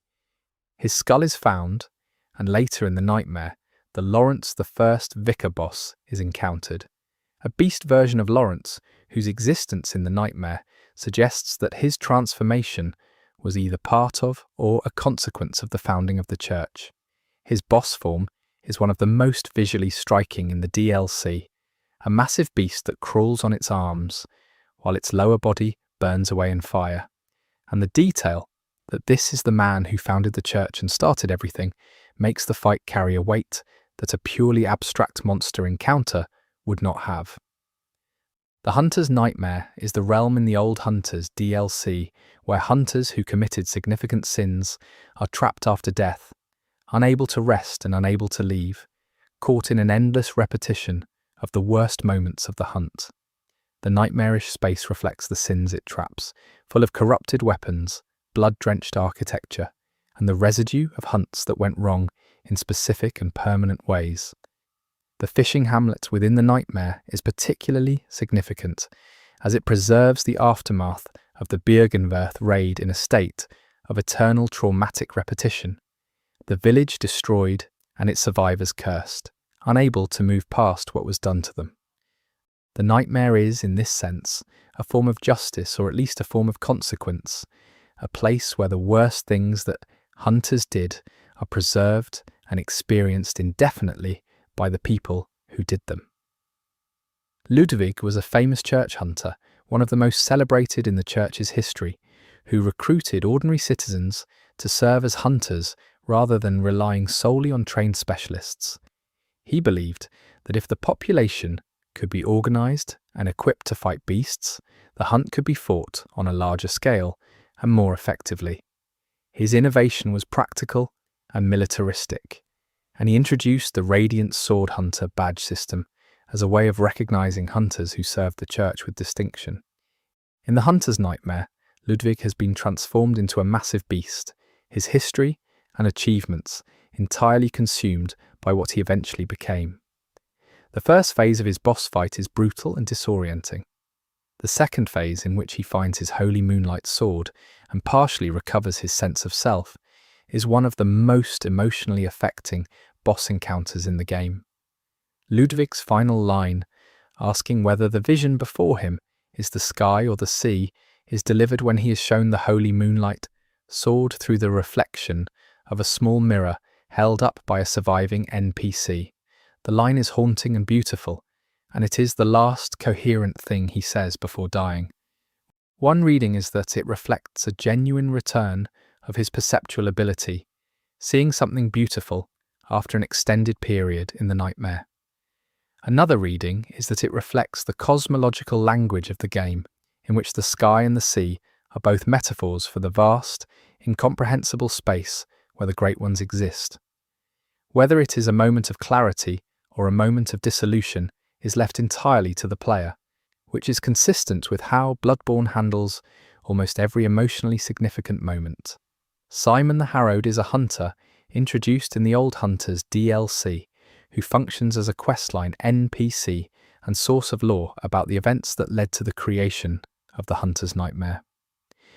Simon is unusual among hunters because he was unable to use trick weapons effectively, relying instead on a short bow, which made him an outlier in the workshop's weapon culture. He survived the original raid on the fishing hamlet and has been living with knowledge of what happened there, carrying that weight in ways that have shaped everything about his subsequent life as a hunter. His questline in the DLC involves him attempting to reach and end the nightmare, and his eventual fate is one of the sadder endpoints in a game full of sad endpoints. He is not a heroic figure in the conventional sense. He is simply someone who knew too much and could not do enough with what he knew. Brador is one of the most fascinating and morally complex characters in the Old Hunters DLC. He was a church hunter who used the shikage, a blood-based weapon associated with the Vile Bloods and considered heretical by the church, making his status as a church-affiliated hunter deeply paradoxical. He killed another hunter, which made him the first hunter known to have killed one of his own, and the church's response was to assign him as a secret executioner, using his willingness to kill hunters as a tool rather than punishing him for doing it. In the DLC, Brador has imprisoned himself in a cell in the Hunter's Nightmare, using the Chikage to sustain a kind of prolonged self-destruction that keeps him in the nightmare rather than escaping it. He invades the player multiple times as a Black Phantom throughout the DLC, and killing him in his cell ends these invasions, while also producing significant loot and a quiet tragedy. The fishing hamlet is perhaps the most emotionally devastating location in the entire game, a place where the consequences of Bergenwerth's academic ambitions have been preserved in a state of permanent horror. The village was raided by scholars, including Lady Maria, who were seeking knowledge or materials connected to the Great One Kos, who had washed up dead on the shore near the hamlet. The scholars took what they wanted, and the villagers were inflicted with a rotting disease as a consequence, a curse that affected their bodies and their community in ways that the scholars either did not anticipate or did not care about. The nightmare version of the hamlet in the DLC preserves both the physical destruction and the ongoing suffering of the survivors, a community frozen in the moment of its worst experience, unable to move past it and unable to be released from it.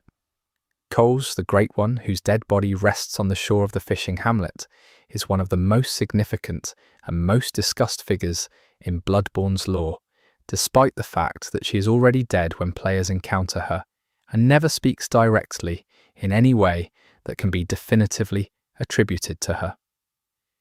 Her body is enormous, lying on the beach in a state that suggests she washed ashore and died there, and the villagers of the fishing hamlet revered her, building their religious life around her presence.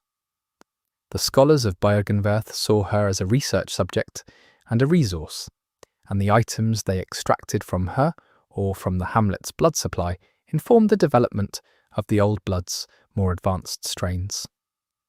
The relationship between Kos and the fishing hamlet represents one of the few examples in the game of a genuinely reciprocal and apparently benign relationship between a Great One and a human community, which makes the destruction of that community by the scholars feel particularly pointed.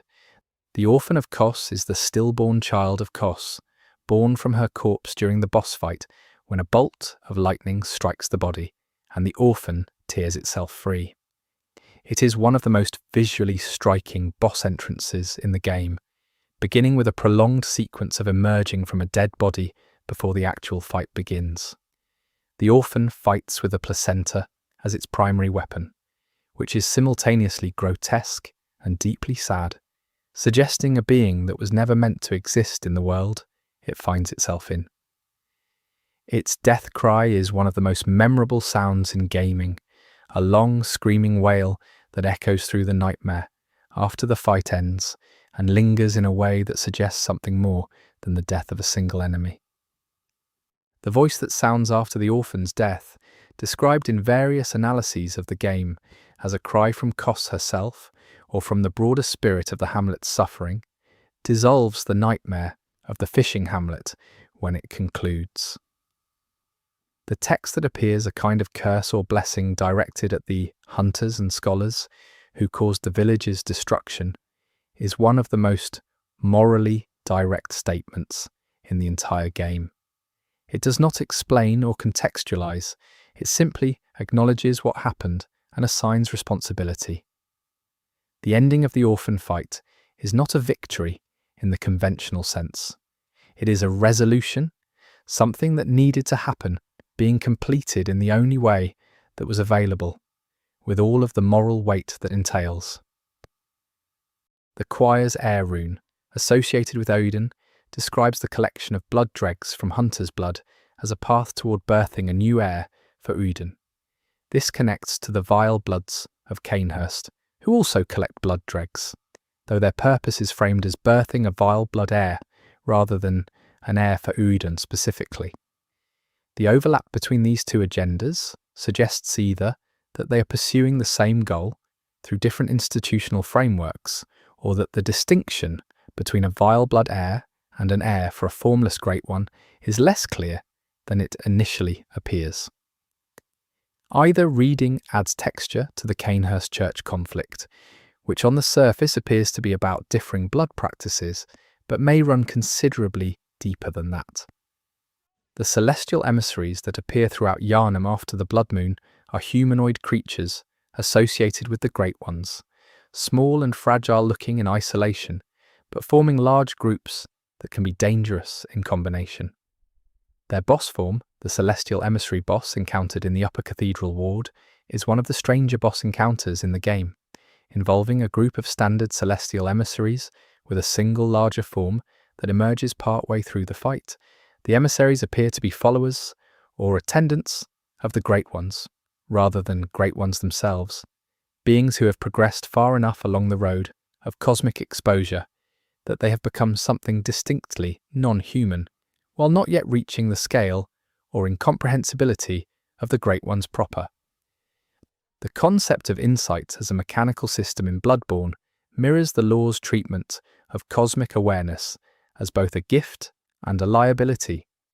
Gaining insight through discovering new areas, encountering Great Ones for the first time, or using specific items unlocks new information and new perceptions, including the ability to see the amygdalae that cling to buildings in Yharnam. But high insight also makes enemies more aggressive and more difficult, and excessive insight exposure transforms the player character's relationship with the world in ways that the game communicates through subtle changes in behaviour and dialogue. The mechanic is a direct expression of the law's central idea that knowing more about what is really happening in the Bloodborne universe is not a simple improvement on not knowing. The Winter Lanterns, the disturbing enemies that appear after Rom's defeat, are beings that have been so thoroughly transformed by cosmic exposure that they no longer resemble anything recognizable as human. They hold swinging lanterns, they hum softly to themselves, and their heads are essentially masses of eyes arranged in a face-like configuration. Their gaze induces frenzy extremely rapidly, making even brief eye contact potentially lethal. The eye motif that runs throughout Bloodborne reaches one of its most concentrated expressions in the Winter Lanterns, entities that are essentially nothing but the capacity for perception, reduced to a single, terrible function. They are what the Choir, the School of Mensis, and Willem's theories about expanding consciousness through the eyes all converge on as their natural endpoint.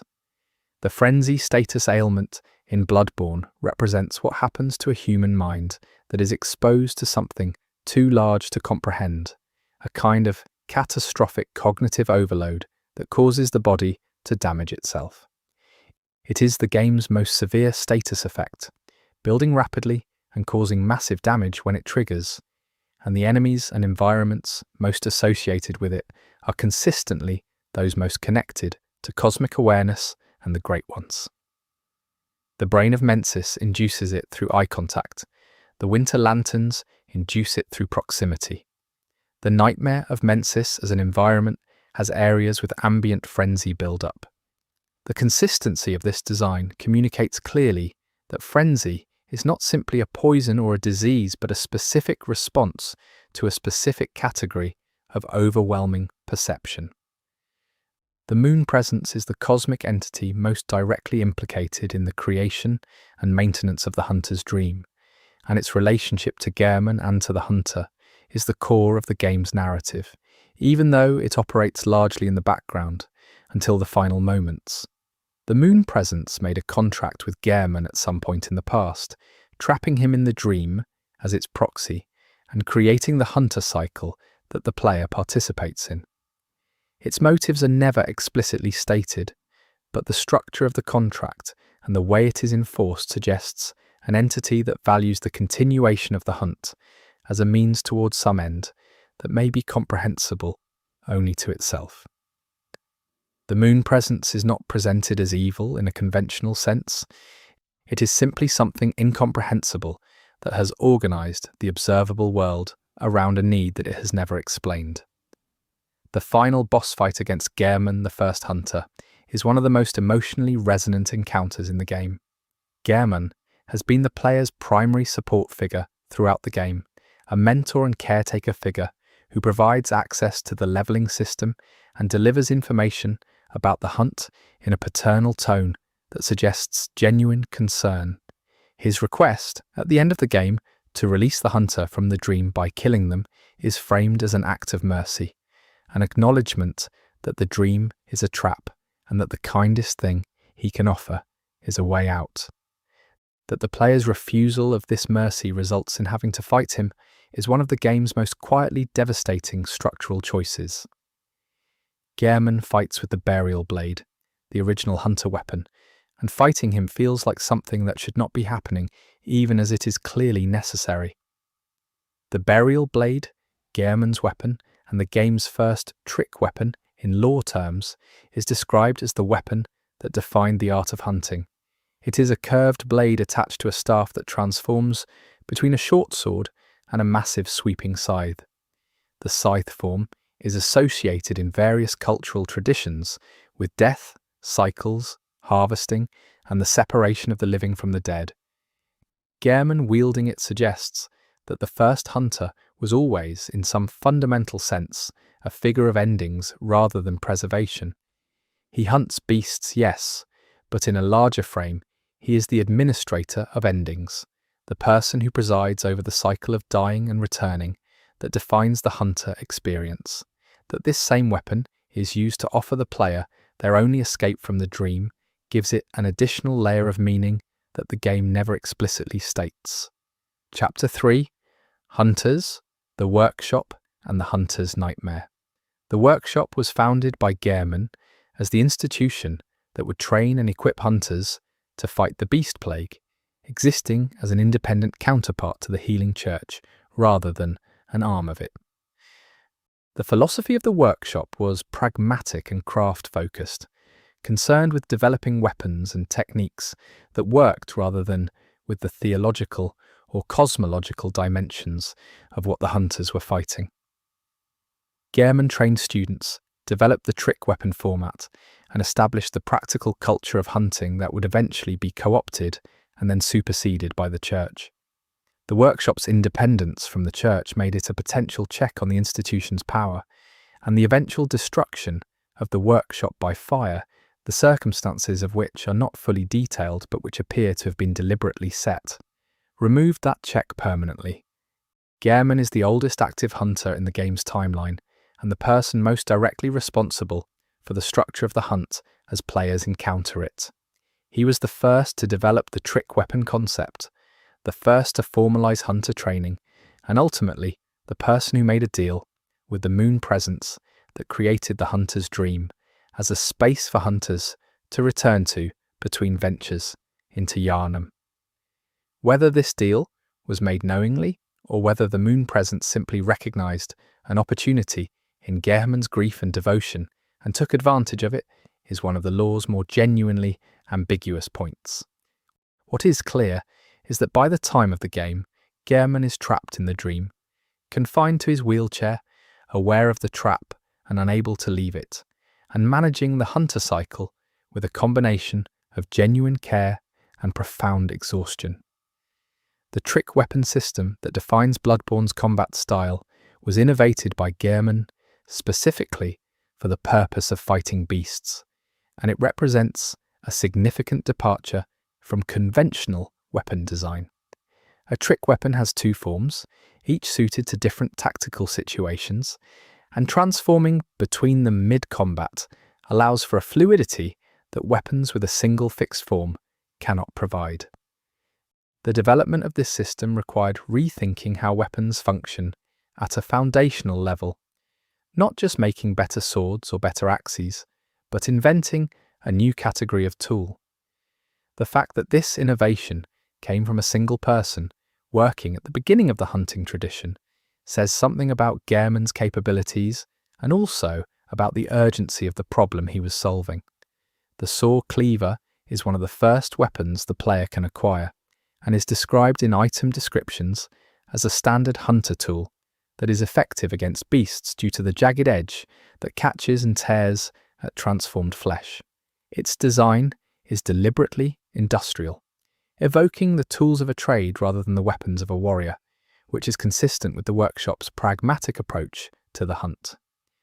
The saw cleaver is not glamorous, it is effective. The fact that it remains genuinely useful throughout the entire game despite being one of the starting weapons reflects a design philosophy that values reliability over escalation, which mirrors the Workshop's culture of craftsmanship over spectacle. The hunter axe is the other starting weapon option and represents a different approach within the same practical philosophy. Where the saw cleaver prioritizes quick, precise strikes, the hunter axe in its transformed form becomes a large, slow, powerful weapon better suited to crowd control. The ability to switch between these modes mid-combat is a microcosm of the trick weapon concept, and the hunter axe is often recommended to players who want to feel the transformative quality of the system in the most direct way possible. Its design, a utility tool repurposed as a hunting weapon, is consistent with the game's visual vocabulary of practicality, elevated by necessity into something that has acquired its own distinct identity. The threaded cane is the third starting weapon, and the one most associated with the Yharnam upper-class aesthetic.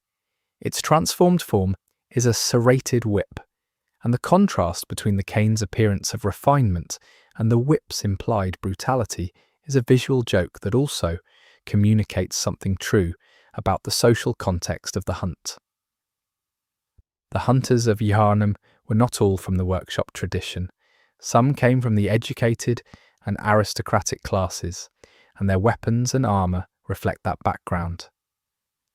The threaded cane's dual nature, polished surface concealing an instrument of violence, suggests that the civilization that produced it had learned to wear its violence with a certain kind of elegance.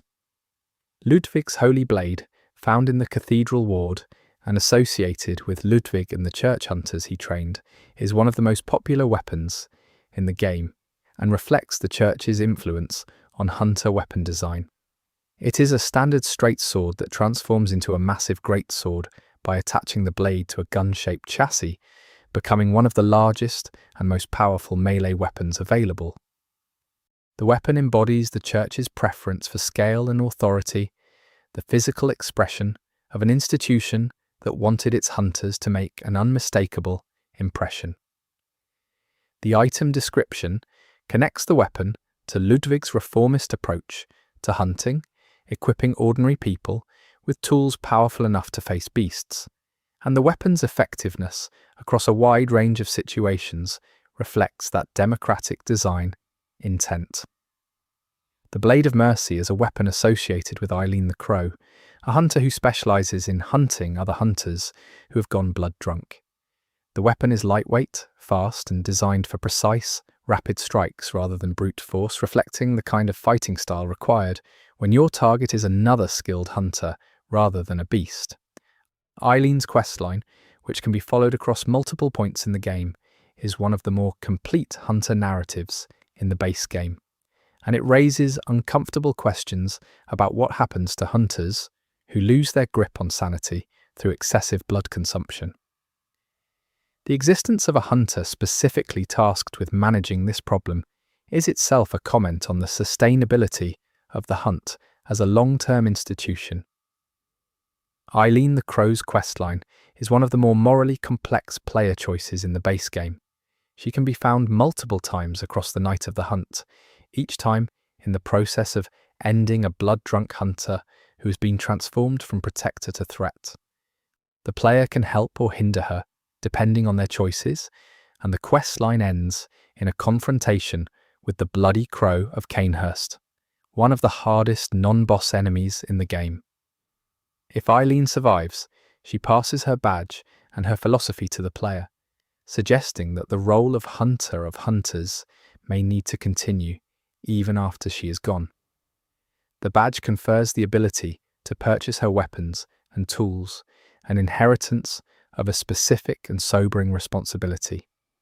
The Chikage is a katana that operates on blood, requiring the user's own health to power its more powerful transformed state, and it is associated both with the vile bloods of Canehurst and with Brodor, the church's secret executioner. Its dual association, used by both the church's declared enemies and by one of its most secret agents, points toward the idea that the distinction between vile blood and church orthodoxy was never as absolute as the church's public position suggested. The Chikage is an elegant weapon that kills the user through extended use, which is itself a metaphor for several of the choices characters make in the game. The thing that gives you power is also the thing that costs you the most. The Rakuyo is a paired weapon found in the Hunter's Nightmare, specifically in a pool of sharks that players must hunt through to find it. It was the weapon used by Lady Maria, and recovering it from the nightmare where it was presumably lost along with Maria herself is one of the more satisfying items, discoveries in the DLC. Maria's fighting style, visible in her boss fight, uses the Rakuyo with a degree of grace and precision that communicates character even through pure combat design. The weapon itself is light, fast, and designed for a specific kind of fighter, and the fact that it was her weapon rather than a generic hunter tool makes finding it feel personal rather than merely gratifying. Lady Maria's boss fight in the Astral Clock Tower is one of the most technically refined in the game, moving through 3 distinct phases that each introduce new elements and escalating intensity. The first phase is sword-based, the second adds fire, with Maria setting her own blade an armor light, and using her own blood as an accelerant. The third adds a blood-based ranged attack that suggests a connection to the Uden-related blood magic that runs through the game. The fight is aggressive and demanding, but it has a quality of reluctance that is different from most enemy encounters. Maria does not seem to want to be fighting. She seems to be defending something, or perhaps simply doing the only thing that remains available to her. The tragedy of her character is built into the mechanics of how she fights. The astral clock tower itself is an area connected to the research hall, and its position at the top of the hospital building in the Hunter's Nightmare suggests it was associated with the upper reaches of the church's experimentation, the most ambitious and most dangerous work conducted furthest from public view.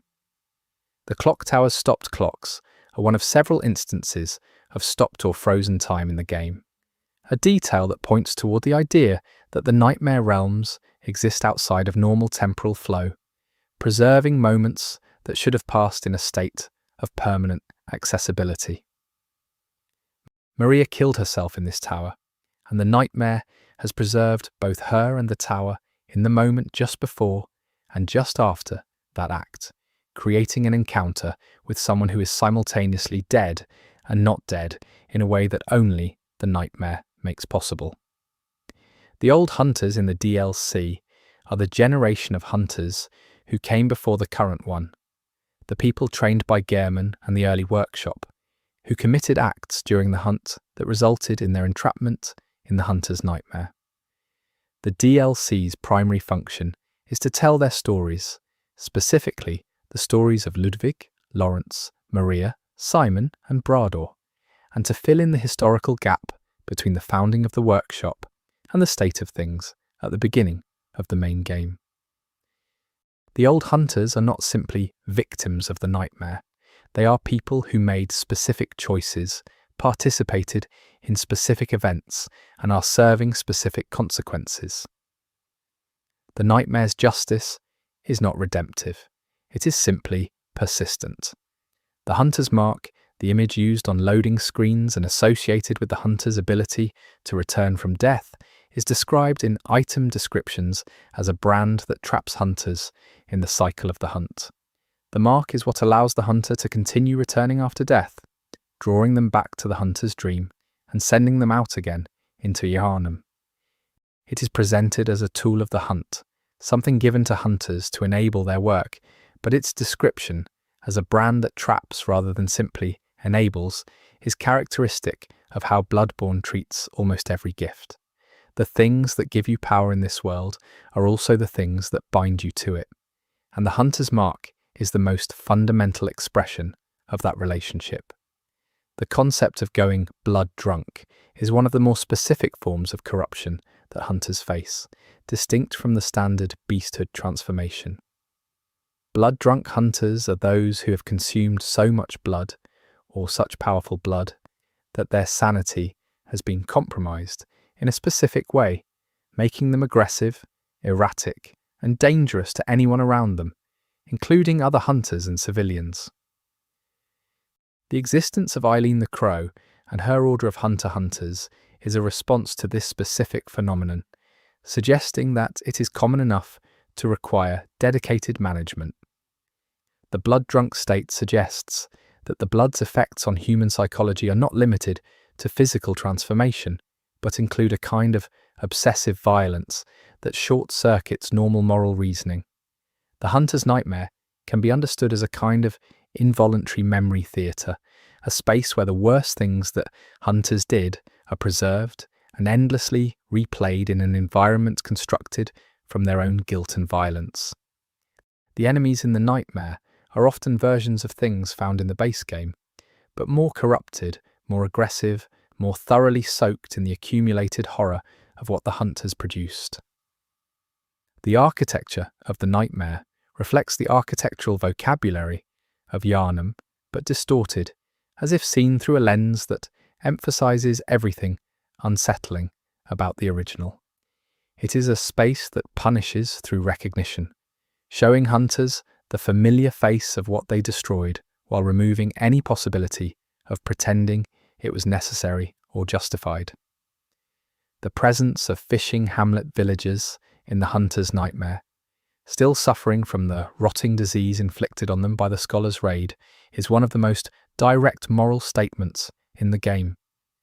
They are not beasts or threats, they are people in pain, preserved in that pain indefinitely, and the player's ability to interact with them or kill them without any mechanical consequence communicates something about how the nightmare treats the people it contains. The player can be aggressive toward them or simply move through their space, and neither choice produces a clearly good outcome. The hamlet in the nightmare is a space where the consequences of the raid exist without any mechanism for resolution until the Orphan of Kos is defeated. The blood-soaked hunter armor sets scattered throughout the game, belonging to previous generations of hunters, communicate something about attrition and the cost of the hunt over time. The charred hunter set, the hunter set, and the many variations found in the DLC each carry item descriptions that reference the hunters who wore them, and collectively they suggest a long roster of people who came to Yharnam, did terrible and necessary work, and did not survive intact in any sense. The armor is functional, preserved by the same forces that preserve the nightmare, and wearing it creates a physical connection to the people who wore it before, which is either comforting or deeply unsettling, depending on how you choose to think about it. The powder kegs were a faction of hunters who operated with a level of destructive excess that the workshop and the church both found problematic, specializing in explosive and incendiary weapons and a general willingness to cause significant collateral damage in pursuit of their quarry. Their most famous member in lore terms is Jura, who eventually retired from hunting entirely and took up residence in Old Yharnam as its reluctant guardian. The powder keg's reputation for excess seems to have been at least partially deserved, but in the context of a game about a city that set an entire district on fire to manage an outbreak, the line between excess and institutional sanction is not as clear as the church's disapproval of them implies. The church pick is a weapon introduced in the Old Hunters DLC with a particularly grim implied history. Its item description suggests it was used to pierce the skulls of church patients who had been pushed beyond the limits of what they could survive but had not yet died, a mercy-killing tool designed for clinical rather than combat use. The fact that it is a hunter weapon in the DLC suggests that its purpose has evolved or been repurposed, and its design, a pick on a long handle, communicates the institutional coldness of its original function. It is one of many items in Bloodborne that does the work of characterizing an institution through a single object, communicating more about the healing church's values through one weapon's description than pages of explicit text could. The Ligarius wheel is a weapon associated with Alfred and the executioner branch of the church hunters. It functions as a great hammer that can be powered up with arcane energy, and its design, a wheel attached to a pole, has obvious symbolic resonances with various traditions of punishment, martyrdom, and religious devotion. Alfred's use of it reflects his character, someone who has organized his entire existence around a single act of vengeance, and who has made that obsession so total that it functions as both his purpose and his identity. The wheel is not simply a weapon, it is a statement of belief, the kind of tool you use when you have decided that what you are doing is not just violence, but justice. The Simon's Bowblade, obtained from Simon the Harrowed partway through his questline, is a weapon that reflects Simon's specific situation within the hunting community. Unable to use trick weapons effectively, he developed his own approach, using a bowblade that functions as both a melee weapon and a ranged weapon. The weapon's description and Simon's associated dialogue suggest that being an outlier in the hunting culture was a source of persistent difficulty for him, requiring him to adapt and improvise rather than simply apply the established techniques. His survival in the nightmare and his continued commitment to addressing what happened at the fishing hamlet suggest that the adaptability he developed as a non-standard hunter served him in the end in ways that conventional competence might not have.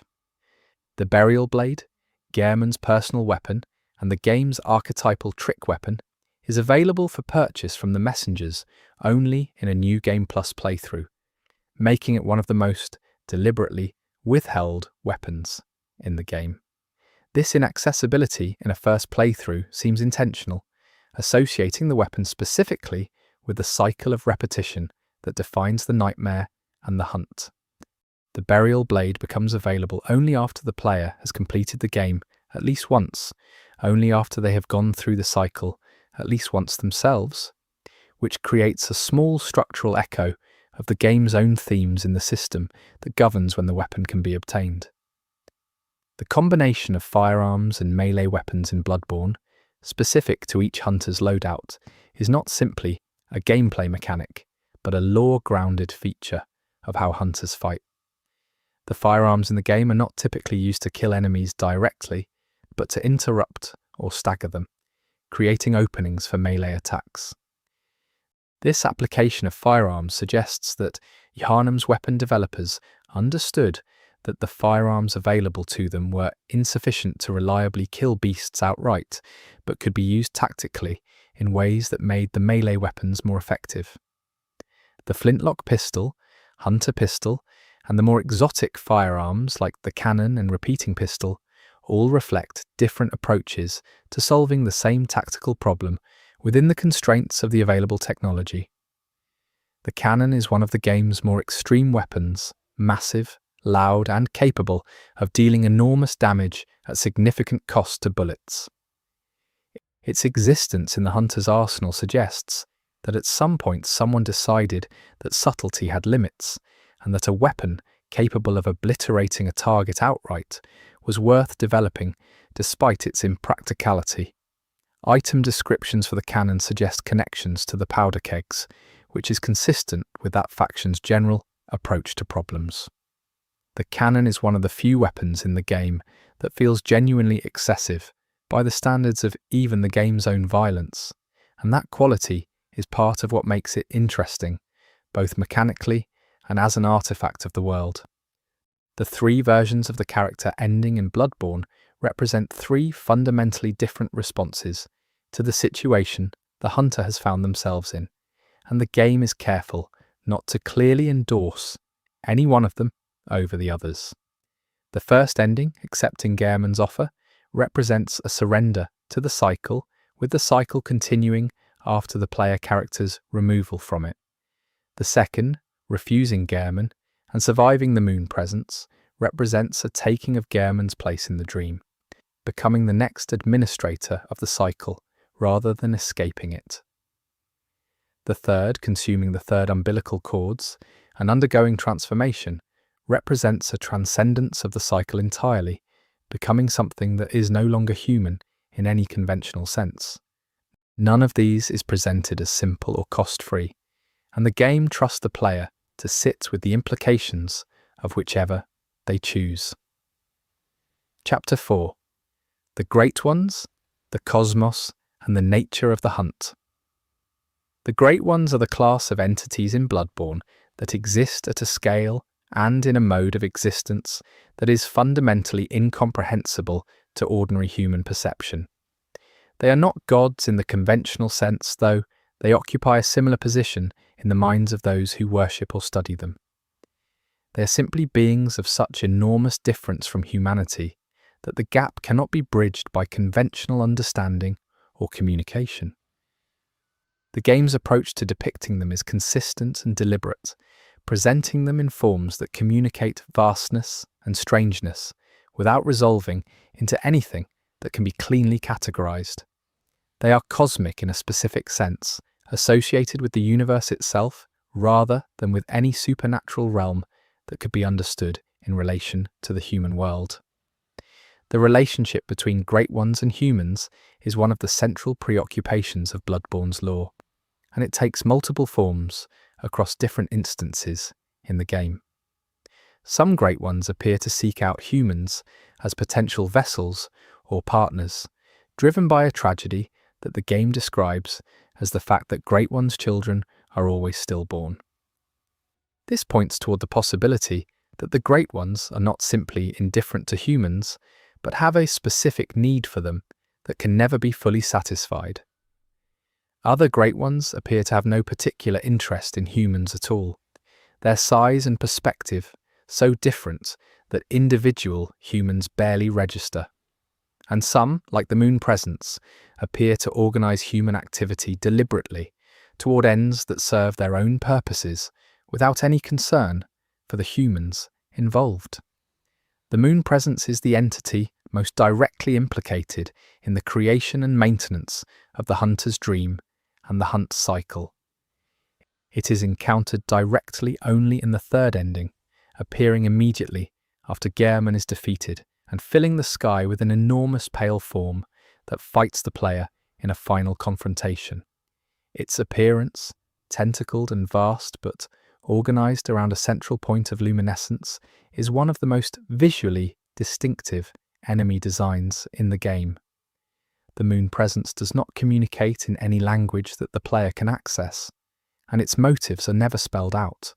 What can be inferred from the structure of the contract it maintains with Yharnam, and from the nature of the hunt it supports, is that it has organized the entire observable world of the game around a need or a purpose that it has never shared with anyone. It has used to pursue it. Kos is a Great One whose presence in the game is felt almost entirely through her absence. Her dead body rests on the shore of the fishing hamlet, enormous and still, and her influence is visible in the hamlet's culture, in the orphan of Kos, and in the nightmare that surrounds her death. The scholars of Byrgenwerth who raided the hamlet were seeking something from Kos or from her remains, and what they took from her, whether physical material, knowledge, or something else, informed the development of the old blood's more advanced and dangerous strains. Kos is presented as a Great One who is engaged with the human community in a way that appeared genuinely beneficial for that community, which makes her death and the raid on the hamlet that exploited it a particularly pointed instance of the broader pattern of institutional exploitation that runs through the game. Amygdala is one of the most visually striking Great Ones in the game, and one of the most frequently encountered, visible on buildings throughout Yharnam to players with sufficient insight, and fought directly in the Nightmare Frontier. The creature's design, a long-limbed, multi-armed entity with an elongated head, is one of the most alien in the game's already alien-rich visual vocabulary. The amygdala fought in the Nightmare Frontier appears to be an individual instance of a type of being, given that multiple amygdalae appear throughout the game, suggesting that this is a species or class of entity rather than a unique individual. Their presence in the nightmare suggests they occupy a position at the intersection of cosmic and nightmare space, existing in both simultaneously in ways that most entities cannot. Ibrietas, as discussed in the previous chapter, is the Great One who remained behind when others departed and who formed a cooperative relationship with the Healing Church's choir. Her presence in the game raises questions about what it means for a Great One to be left behind and about the circumstances that would lead to such an outcome. One reading is that Ebrietas was too different, too strange even by Great One standards, to complete whatever ascent or departure the others underwent. Another reading is that she chose to remain, possibly for reasons connected to her grief or her relationship with the choir. The weeping that opens her boss fight is the game's clearest indication that she experiences something recognizable as emotion, and the fact that the player must fight her creates a situation where defeating a weeping, sorrowful entity feels like something other than a straightforward victory. Rom the vacuous spider maintains a veil over Yharnam on the night of the hunt, suppressing specific phenomena from visibility. The nature of what Rom is suppressing and why is one of the more interesting questions in the game. One reading is that Rom acts as a kind of buffer between ordinary human reality and the full cosmic situation, preventing the population from seeing the amygdalae, the true scale of the nightmare's proximity, and other elements that would precipitate a catastrophic collapse of normal cognitive function. Another reading is that Rom's veil serves the moon presence's purposes, maintaining conditions favourable for the hunt by keeping certain variables controlled. Whether Rom's veil is protective, controlling, or some combination of both is left to interpretation. The celestial mobs and celestial emissaries represent different stages or aspects of the transformation that cosmic exposure produces in humans. The celestial emissaries that appear after the blood moon are humanoid in form, but clearly alien in nature, moving in ways that communicate a fundamental difference in how they relate to gravity, space, and social behavior. The larger celestial emissary boss suggests that these beings can develop into significantly larger and more powerful forms, given enough time or exposure. The children in the orphanage, who are given Great One eyes, may represent the early stage of a similar progression, suggesting that the choir was deliberately attempting to produce beings like the celestial emissaries through a controlled developmental process. The concept of insight in Bloodborne is the game's mechanical representation of the idea that knowledge of the true state of the universe is both powerful and dangerous. Insight is gained through discovery and exposure, and it unlocks new perceptions, new abilities, and new understanding of what is actually happening in Yharnam. But the accumulation of insight also makes the world more dangerous, causing enemies to behave differently and making the player character more susceptible to certain kinds of harm. The mechanic perfectly captures the game's central philosophical tension. Understanding more is genuinely valuable, but comes at a cost that eventually outweighs the benefit. And the right level of insight is not the maximum possible level, but the level at which you can function most effectively in the world you are navigating. The third umbilical cord items are described as relics from the encounter between a Great One and a human vessel, objects that retain something of the cosmic power involved in that encounter, and that, when consumed, provide a jolt of insight significant enough to change the player's relationship with the moon presence. There are 4 third umbilical cords available in the game, though only 3 need to be consumed to unlock the final ending. Their locations from Murgo's wet nurse, from the abandoned workshop in the cathedral ward, from the impersonator Iosefka, if she is encountered while pregnant, and from Ariana after she gives birth to a celestial child, all involve some form of the encounter between humans and Great Ones producing something that can be used by the player. The cords are literally umbilical, connecting the human and the cosmic through the specific physical form of a birth cord. The abandoned workshop, distinct from the hunter's dream workshop and found in a hidden area of the cathedral ward, is the physical location where the original workshop existed before it was burned. Finding it requires navigating a hidden drop behind the Healing Church workshop area, and the space inside is poignant in a way that connects to the broader sadness of the workshop's history. A broken doll version is found inside, an early or discarded prototype of the doll that the real Gehrman eventually built in the hunter's dream, suggesting that the dream version was built from the template of the original. The third umbilical cord found here connects the physical workshop to the cosmic story through this object, tying the founding of the hunt directly to the divine. The Great One's collective interest in offspring and the recurring failure of those offspring to survive is one of the most consistently heartbreaking aspects of the game's cosmology. Murgo died. The Orphan of Kos was stillborn. Ariana's celestial child exists, but in a condition that suggests incompleteness.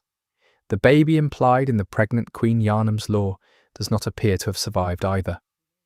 The pattern suggests something structural about the relationship between Great Ones and life, a cosmic tragedy repeated across every instance of the Great One's attempts to create new life that human involvement or proximity cannot resolve. The game never explains this pattern, only shows it again and again from different angles, trusting the accumulation of instances to communicate something about the nature of the Great Ones themselves. The numbing mist and pebble items Small consumables in the game are easy to overlook, but the lore descriptions of some of the minor consumable items paint a picture of the broader population's relationship with the hunt and with the blood. Sedatives, antidotes, and pungent blood cocktails all reflect a society that has developed an entire pharmacological vocabulary for managing the consequences of the blood, coping with its side effects, and preparing for the conditions of a hunt. This pharmacological background, visible in items that most players use functionally, without reading their descriptions, fills in the mundane, practical reality of what it means to live in a society structured around a substance that is simultaneously medicine and poison. The Great One's influence on the physical world manifests in several consistent ways throughout the game.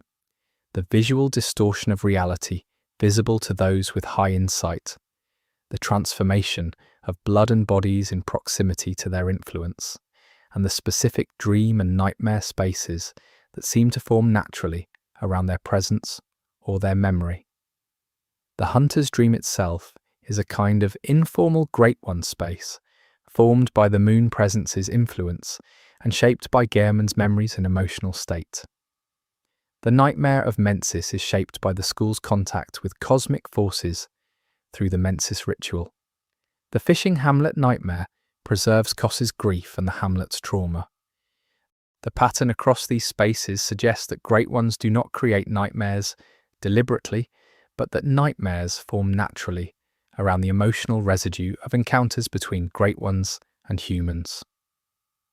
The Eyes Chalice dungeons, distinct from the Thumerian and Lauran dungeons, are described in lore as corresponding to a land that borders the cosmos, a realm that sits at the edge of ordinary reality and shades into the same space where the Great Ones exist. The enemies found in the Eyes dungeons are more cosmically influenced than those in other chalice layers, including the kin, which is the term used in the game for entities that have moved beyond humanity towards something aligned with the Great Ones. The Eyes dungeons and their boss encounters feel qualitatively different from the Pthumerian dungeons, as if the rules that govern ordinary physics and ordinary enemy behavior are somewhat less reliable the closer you get to the cosmos that borders Eyes. The Lauran Chalice dungeons reference a civilization that was completely consumed by the beastly scourge long before the events of the main game. Lauran is described as a sand-swept land where the beast plague reached a point of no return, a place where the same pattern that is currently playing out in Yharnam played out to its conclusion before anyone could stop it. The Lauran Dark Beast and Dark Beast Parl in the base game represent the final stage of the beast transformation, a form in which the original human is essentially unrecognizable, and the beast is composed almost entirely of electrical energy, barely retaining any physical form. Parl is found imprisoned in the unseen village, chained, suggesting that it was captured for study or containment purposes, and its captivity raises questions about who captured it and what they hope to learn from keeping it alive. The connection between the Great Ones and the sea is a recurring motif in the game that links the cosmic to a specific earthly image. The fishing hamlet sits on the sea, and Koss came from or was found in connection with the sea. The moon affects tides. The Song of Koss, heard after the orphan's defeat, has a quality associated with deep water. Several items describe the sea as a metaphor for the cosmos, suggesting a conceptual equivalence between the depth of the ocean and the depth of the universe. This maritime cosmology is one of the more distinctive aspects of Bloodborne's world-building, grounding its otherwise abstract cosmic horror in a specific and visually comprehensible image. The insight-related phenomenon of seeing the amygdalae on buildings in Yharnam is one of the game's most effective demonstrations of what it means for perception to be expanded by cosmic knowledge. Players with zero insight cannot see these enormous entities clinging to the architecture of the city. Players with sufficient insight can. The entities are there in both cases. The only thing that changes is the player's ability to perceive them. This means that the people of Yharnam, most of whom would have minimal insight, are living their daily lives in the shadow of entities they cannot see, in a city that is literally covered in cosmic beings. The horror is not that the amygdalae are there, it is that they have always been there, and the only thing that made them invisible was the limitation of ordinary human perception. Eden Chapel, one of the first indoor safe spaces the player can establish in the game, is named after formless Eden in a way that suggests the space was dedicated to Eden by the church at some point in its history. The chapel is maintained by an old man who describes himself as a caretaker and who takes in survivors that the player sends there during the hunt.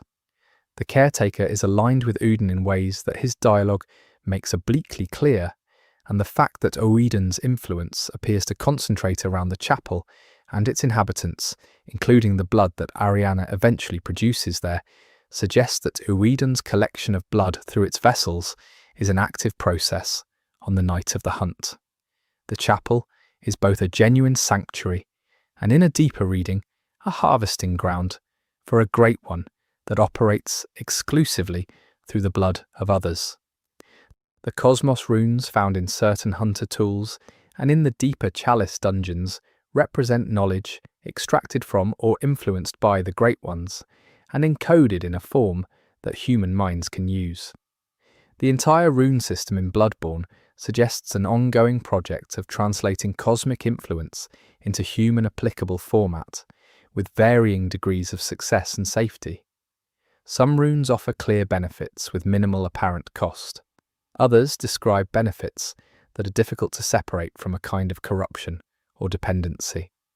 The rune system as a whole is one of the more interesting expressions of the game's central idea that knowledge from beyond humanity can be used but cannot be used without cost, and that the cost is not always apparent when the knowledge is first acquired. The presence of children throughout Bloodborne, in the orphanage, in the various quest lines where they appear as NPCs, and in the cosmological importance of stillborn offspring of Great Ones, creates a consistent thematic thread around the vulnerability of new life and the institutional willingness to sacrifice that vulnerability for abstract goals. The orphanage children are perhaps the most disturbing instance of this, being specifically selected and specifically experimented on because of their developmental stage. The children who appear in quest lines, like Gascoigne's daughters, are harmed by the consequences of adult decisions they had no part in making. The stillborn Great One children are the cosmic dimension of the same pattern.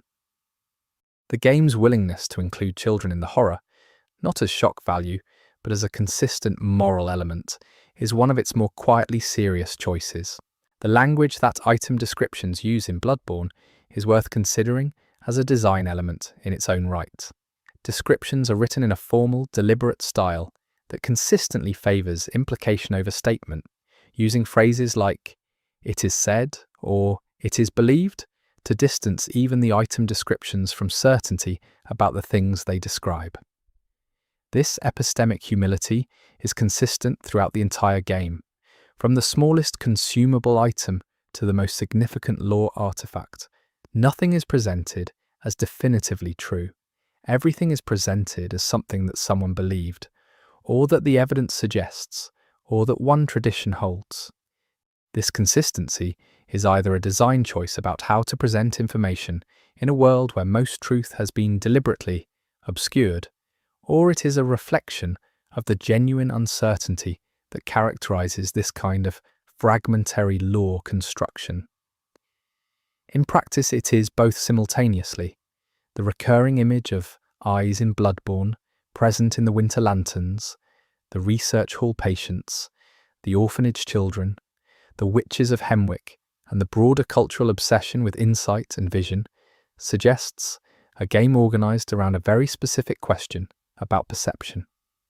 What does it mean to see more than ordinary human vision allows? What is the cost of that expanded vision? And who is served when that vision is pursued through the exploitation of others? The eyes as a motif are the game's most consistent visual vocabulary for this question, appearing in contexts ranging from the beautiful, like the lumen flowers, to the horrific, like the research hall patients, and the range communicates that the question is not simple, that expanded vision is genuinely valuable and genuinely dangerous in ways that cannot be separated from each other. The blood of the old blood, the fundamental substance of the game, can be understood as a kind of physical encoding of cosmic information, a substance that carries within it something of the nature of the entities it came from. This would explain why consuming it produces both healing and transformation, why more concentrated versions produce more dramatic effects in both directions, and why the entities associated with the blood, the Great Ones, are so intimately connected to what the blood does to human bodies and minds. The blood is not simply a magical substance. It is a transmission medium, carrying information from one level of existence to another, in a form that human biology can receive, process, and be changed by. The tragedy of Yharnam is that this transmission was received without the capacity to understand or manage what was being transmitted. Chapter 5: Hidden Secrets, Cut Content, and the Strangest Facts of All. Bloodborne contains a number of design and development details that are not visible in the finished game, but that have been discovered through data mining, interviews, and community research over the years since its release. One of the most interesting of these is the existence of cut content that suggests the game had a significantly larger scope during development, with areas, enemies, and questlines that were reduced or removed before release. The sewer areas that connect various districts contain far more visual detail than areas that are clearly intended to be transitory spaces, suggesting that some of these connective tissues were originally intended to be their own distinct locations. The game that was released is already enormous and dense, but the cut content suggests a version that would have been even more expansive. Among the cut content that has been most thoroughly documented is a creature referred to in data as the Shark Giant, a massive shark humanoid enemy that was eventually included in the Old Hunters DLC in the fishing hamlet area, where it appears as one of the most surprising and effective enemy reveals in the DLC. The fact that this enemy was removed from the base game and then reintroduced in the DLC suggests that the development team found a better context for it rather than discarding it, which is an interesting example of how cut content from one version of a game can become featured content in an expansion. The Old Hunters DLC Shark Giant encounter in the underwater section of the fishing hamlet is widely considered one of the most effectively frightening enemy placements in the entire game. The area requires the player to walk slowly through shark-infested waters, and the encounter with the giants in that environment has a quality of dread that is distinct from most boss or elite enemy encounters.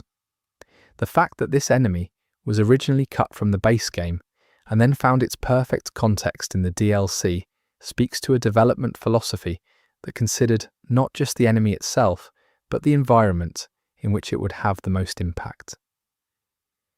The development of Bloodborne involved significant early prototyping that reportedly moved between a direction closer to the Soulsborne formula and the more aggressive, offensive-focused combat system that the finished game uses.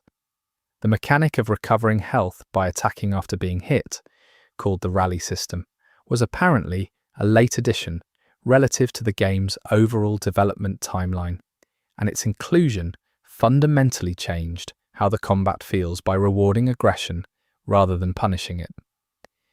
This design shift is reflected throughout the weapon set and enemy design, which all assume a player who will be attacking actively rather than defending passively, and it is responsible for much of what makes Bloodborne's combat feel distinctly different from the Souls games despite sharing a foundational engine. Hidetaka Miyazaki, the director of Bloodborne, has described the game as drawing from specific literary influences that are more explicitly named than in his other games.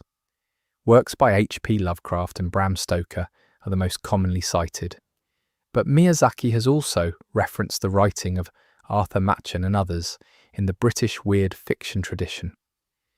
The influence is visible not just in the surface level Gothic horror aesthetic, but in the specific way the game treats knowledge. The idea that understanding more about the true nature of the universe produces madness, fragmentation, and transformation rather than clarity and peace. This is more specifically a Lovecraftian horror concept than a general Gothic one, and Bloodborne's treatment of it is among the most thoughtful and sustained in any medium that is engaged with the tradition.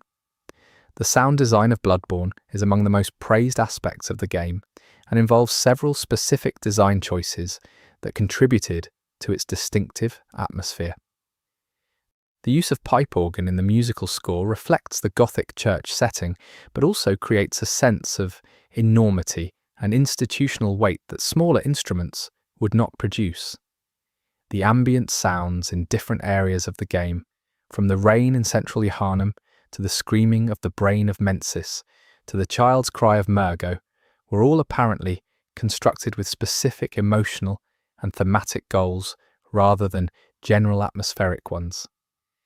The sound design in Bloodborne functions less as background and more as a form of narration, communicating information about the nature of each space and the entities within it through acoustic choices as deliberate as the visual ones. The score for Bloodborne was composed by a team that included Yuka Kitamura and Ryan Amon among others, with different composers handling different sections of the game. This distributed composition approach produced a score that is stylistically coherent but with subtle variations that reflect the different tonal character of different areas and encounters. The cleric beasts theme is different in quality from the Ludwig theme, which is different from the Lady Maria theme, each reflecting both the character of the boss and the emotional note that fight is meant to strike. The result is a score that rewards attention, even in the boss encounters, where most players are focused primarily on survival rather than aesthetic appreciation. The Chalice dungeon system, which allows players to generate unique dungeon layouts through a ritual system using materials found throughout the game, was apparently intended to have a larger community component than it ultimately developed. The system for sharing and accessing other players' generated dungeons exists in the finished game, but was never as prominent a feature as it appears to have been designed to be. This may reflect a change in how the feature was planned to work, or simply a reflection that the community's interest concentrated primarily on the main game areas. The Chalice dungeons remain one of the more unusual features in the game, neither fully optional nor fully central, existing in a space that different players engage with at different levels of depth. One of the more unusual lore details discovered through community research is the specific connection between the plain doll and the phrase she uses to address the player.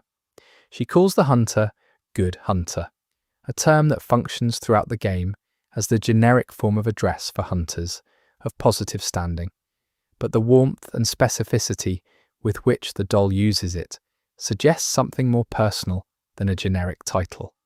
If the doll was made in Lady Maria's likeness by Gehrman and given life by the dream, her address of the player as Good Hunter may carry traces of Gehrman's address of Maria herself, a transference of feeling from one relationship to another that the doll herself may not be fully aware of. The ceramic flower found on the plain doll's person is one of the more specifically evocative items in the game, and has been the subject of significant community discussion about what it represents.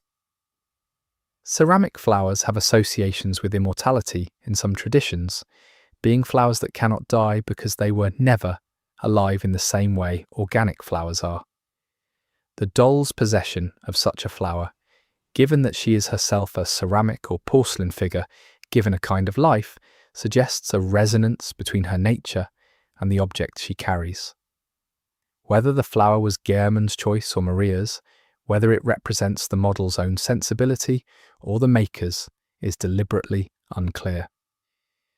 The detail that the doll knits in her idle animation, which players noticed relatively early in the game's life, is a humanizing touch that communicates something about the character beyond what any dialogue could establish. Knitting is a repetitive, patient activity, associated with care, with time, and with the making of things meant to be used and kept. In a space outside of time, a figure who knits is asserting a kind of domestic continuity against the surrounding eternal strangeness.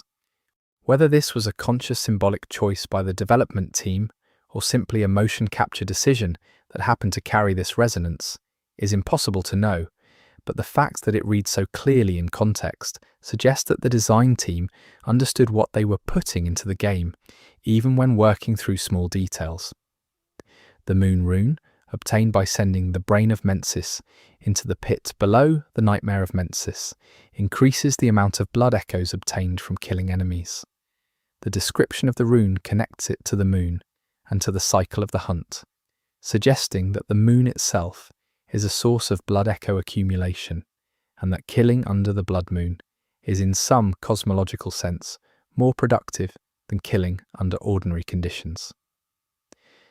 The act of obtaining the rune requires sending the brain into the pit, an action whose implications are never fully resolved. The brain is silenced, the frenzy threat in the area is removed, but whatever you have dropped into the dark below the nightmare is not explicitly destroyed, and the game offers no commentary on what eventually becomes of it. The Chalice of Pethumeru and its variations have item descriptions that reference the original Pethumerian queen and the blood rites that were conducted in her name, connecting the Chalice ritual system directly to the religious practices of the civilization that started everything. Conducting Chalice rituals is, in this sense, performing Pthumerian blood rites, whether the hunter conducting them understands this connection or not. The fact that the game allows the player to participate in these rites without any particular ceremony or commentary is consistent with how Bloodborne handles most of its more morally ambiguous content. It gives the player the option to do something, shows them the mechanics, and leaves them to draw their own conclusions about what they are participating in. The environmental storytelling in Bloodborne is dense enough that significant narratives can be reconstructed from a single room of visual information. Old Yharnam's burned architecture tells a specific story about a specific decision. The research hall tells a story about specific experimental outcomes. The astral clock tower tells a story about a specific person's final decision. Each of these stories is complete in itself, requiring no external text to communicate its essential emotional and narrative content. This density of environmental narrative is one of the game's most admired qualities and one of the hardest to fully describe or quantify because it operates through the accumulation of details rather than through any single impressive element. The game's tutorial area, if it can be called that, is unusual in that it functions as a deliberate shock rather than a gentle introduction. The player wakes up, receives no instructions, encounters a werewolf that is essentially unkillable at starting stats, is killed, and wakes in the hunter's dream. This sequence is designed to communicate several things simultaneously: that the game will not hold the player's hand, that death is not the end, and that the world the player has woken up in is not a world designed for their comfort or survival. It is one of the most aggressive tutorial designs in gaming history, and it sets the tone for everything that follows in a way that a gentler introduction could not have achieved. The item description for the Hunter's Mark reads, in part, as a description of a brand seared into the body that allows the hunter to be returned to the dream. This single item description, read carefully, implies that the dream is a trap designed to keep hunters in service, that the brand is a physical enforcement mechanism, and that the hunter's ability to return from death is not a gift, but a leash. These implications are consistent with the broader lore about the moon presence and its contract with Yharnam, but they are present in an item that most players use functionally, without reading its description, which means that Bloodborne is embedding significant narrative information in objects that the game gives every player at the start. This layering of accessible and hidden narrative is one of the most consistently clever structural choices in the game. The detail that all clocks in Bloodborne are stopped at the same time, something that community researchers noticed relatively early, suggests that time in the game world is frozen or distorted in a way consistent with the nightmare logic that governs large portions of the game. If the hunt exists outside of normal time, or if the night depicted is one that has been extended or looped in some way, stopped clocks would be the natural result. This detail is never commented on by any character or item description in the game. It simply is, observable for those who look closely enough and invisible to those who do not. This is characteristic of Bloodborne's relationship with its own secrets, which tend to be present and available without ever being pointed at. The connection between Bloodborne and Miyazaki's earlier work, including Demon's Souls and the Dark Souls series, is present in several design elements that carry over between games.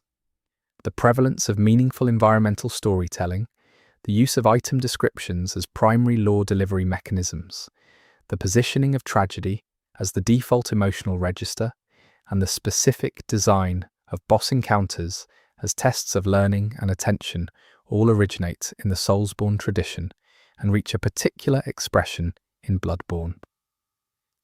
What distinguishes Bloodborne from its predecessors in these respects is not the presence of these elements, but the specific thematic and aesthetic framework they are applied to, and the way that framework coheres into something that feels genuinely distinct from any of the games that preceded it. The formless Uden rune, which increases maximum quicksilver bullets, has a description that references Uden directly as a formless Great One collecting blood through its worshippers. This is one of the cleaner examples of how the rune system functions as a lore delivery mechanism in the game, using the descriptions of mechanical upgrades to communicate information about the cosmic forces that the upgrades represent. Equipping a rune is not simply making a statistical choice. It is, in lore terms, aligning oneself with the entity or principle the rune represents. And the accumulation of rune choices over a playthrough creates something like a character portrait of the kind of hunter the player is building. The specific positioning of NPCs at their starting locations communicates something about each character before any dialogue is exchanged. Gehrman is in his wheelchair under the great tree in the hunter's dream, framed by the cemetery he maintains and the burned workshop behind him. The doll stands nearby, her posture suggesting patient waiting. Jura is on his watchtower, behind his Gatling gun, defending a space he is committed to protecting.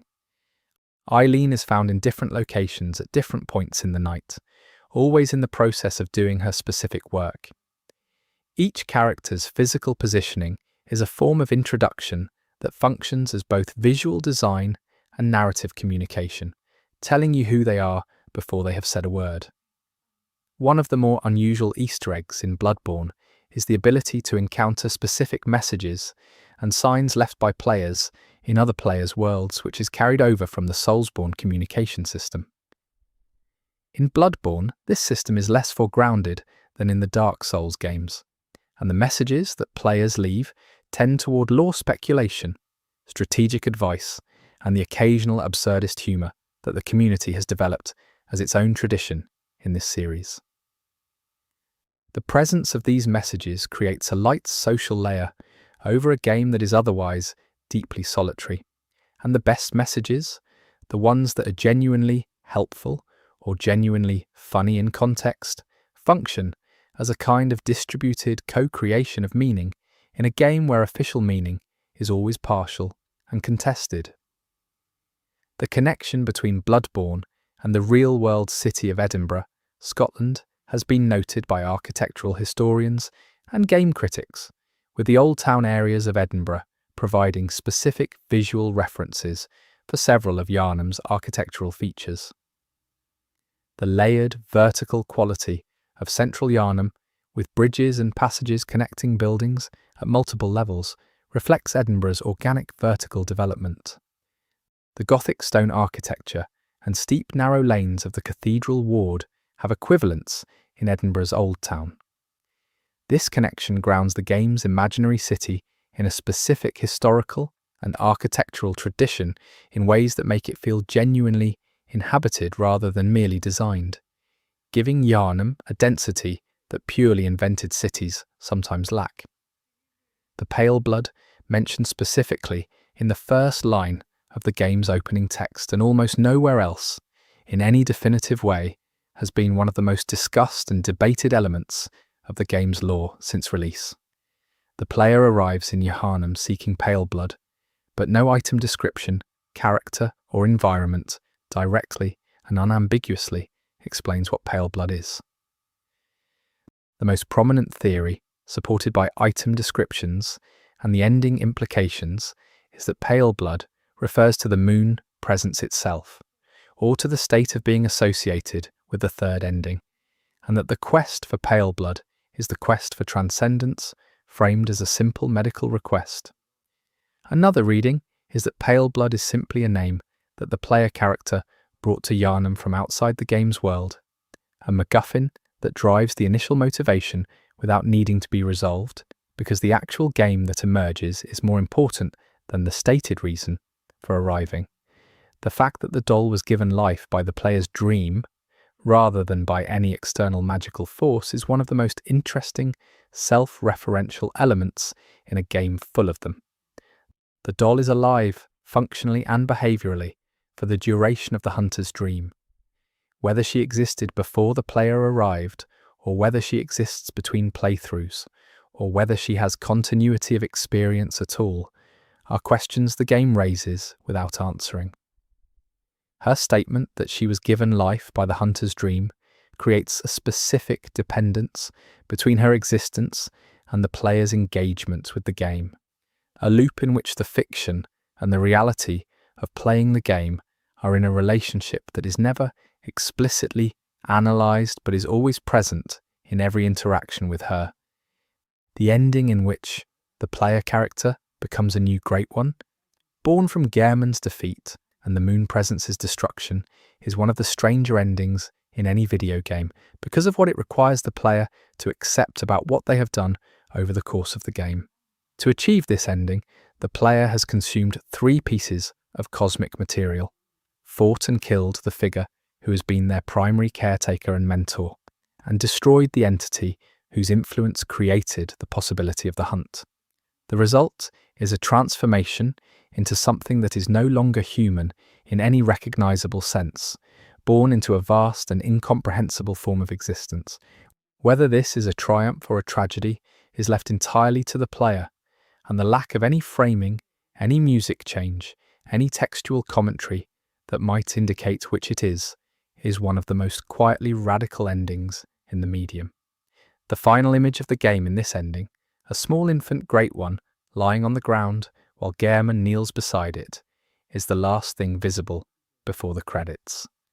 The small scale of the new Great One in this image, compared to the enormity of entities like the moon presence or amygdala, suggests that this is the very beginning of a process rather than its conclusion.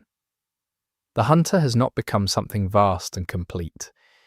They have become something that has just begun, as small and vulnerable as any newborn, in a world and a form that is entirely new to them. It is simultaneously a victory and a beginning with no guaranteed outcome, which is consistent with how Bloodborne handles virtually every other moment in its story where something that could be called a resolution occurs. The line from Mikolash, grant us eyes, spoken during his boss fight in the Nightmare of Mensis, is one of the most distilled expressions of the game's central theme.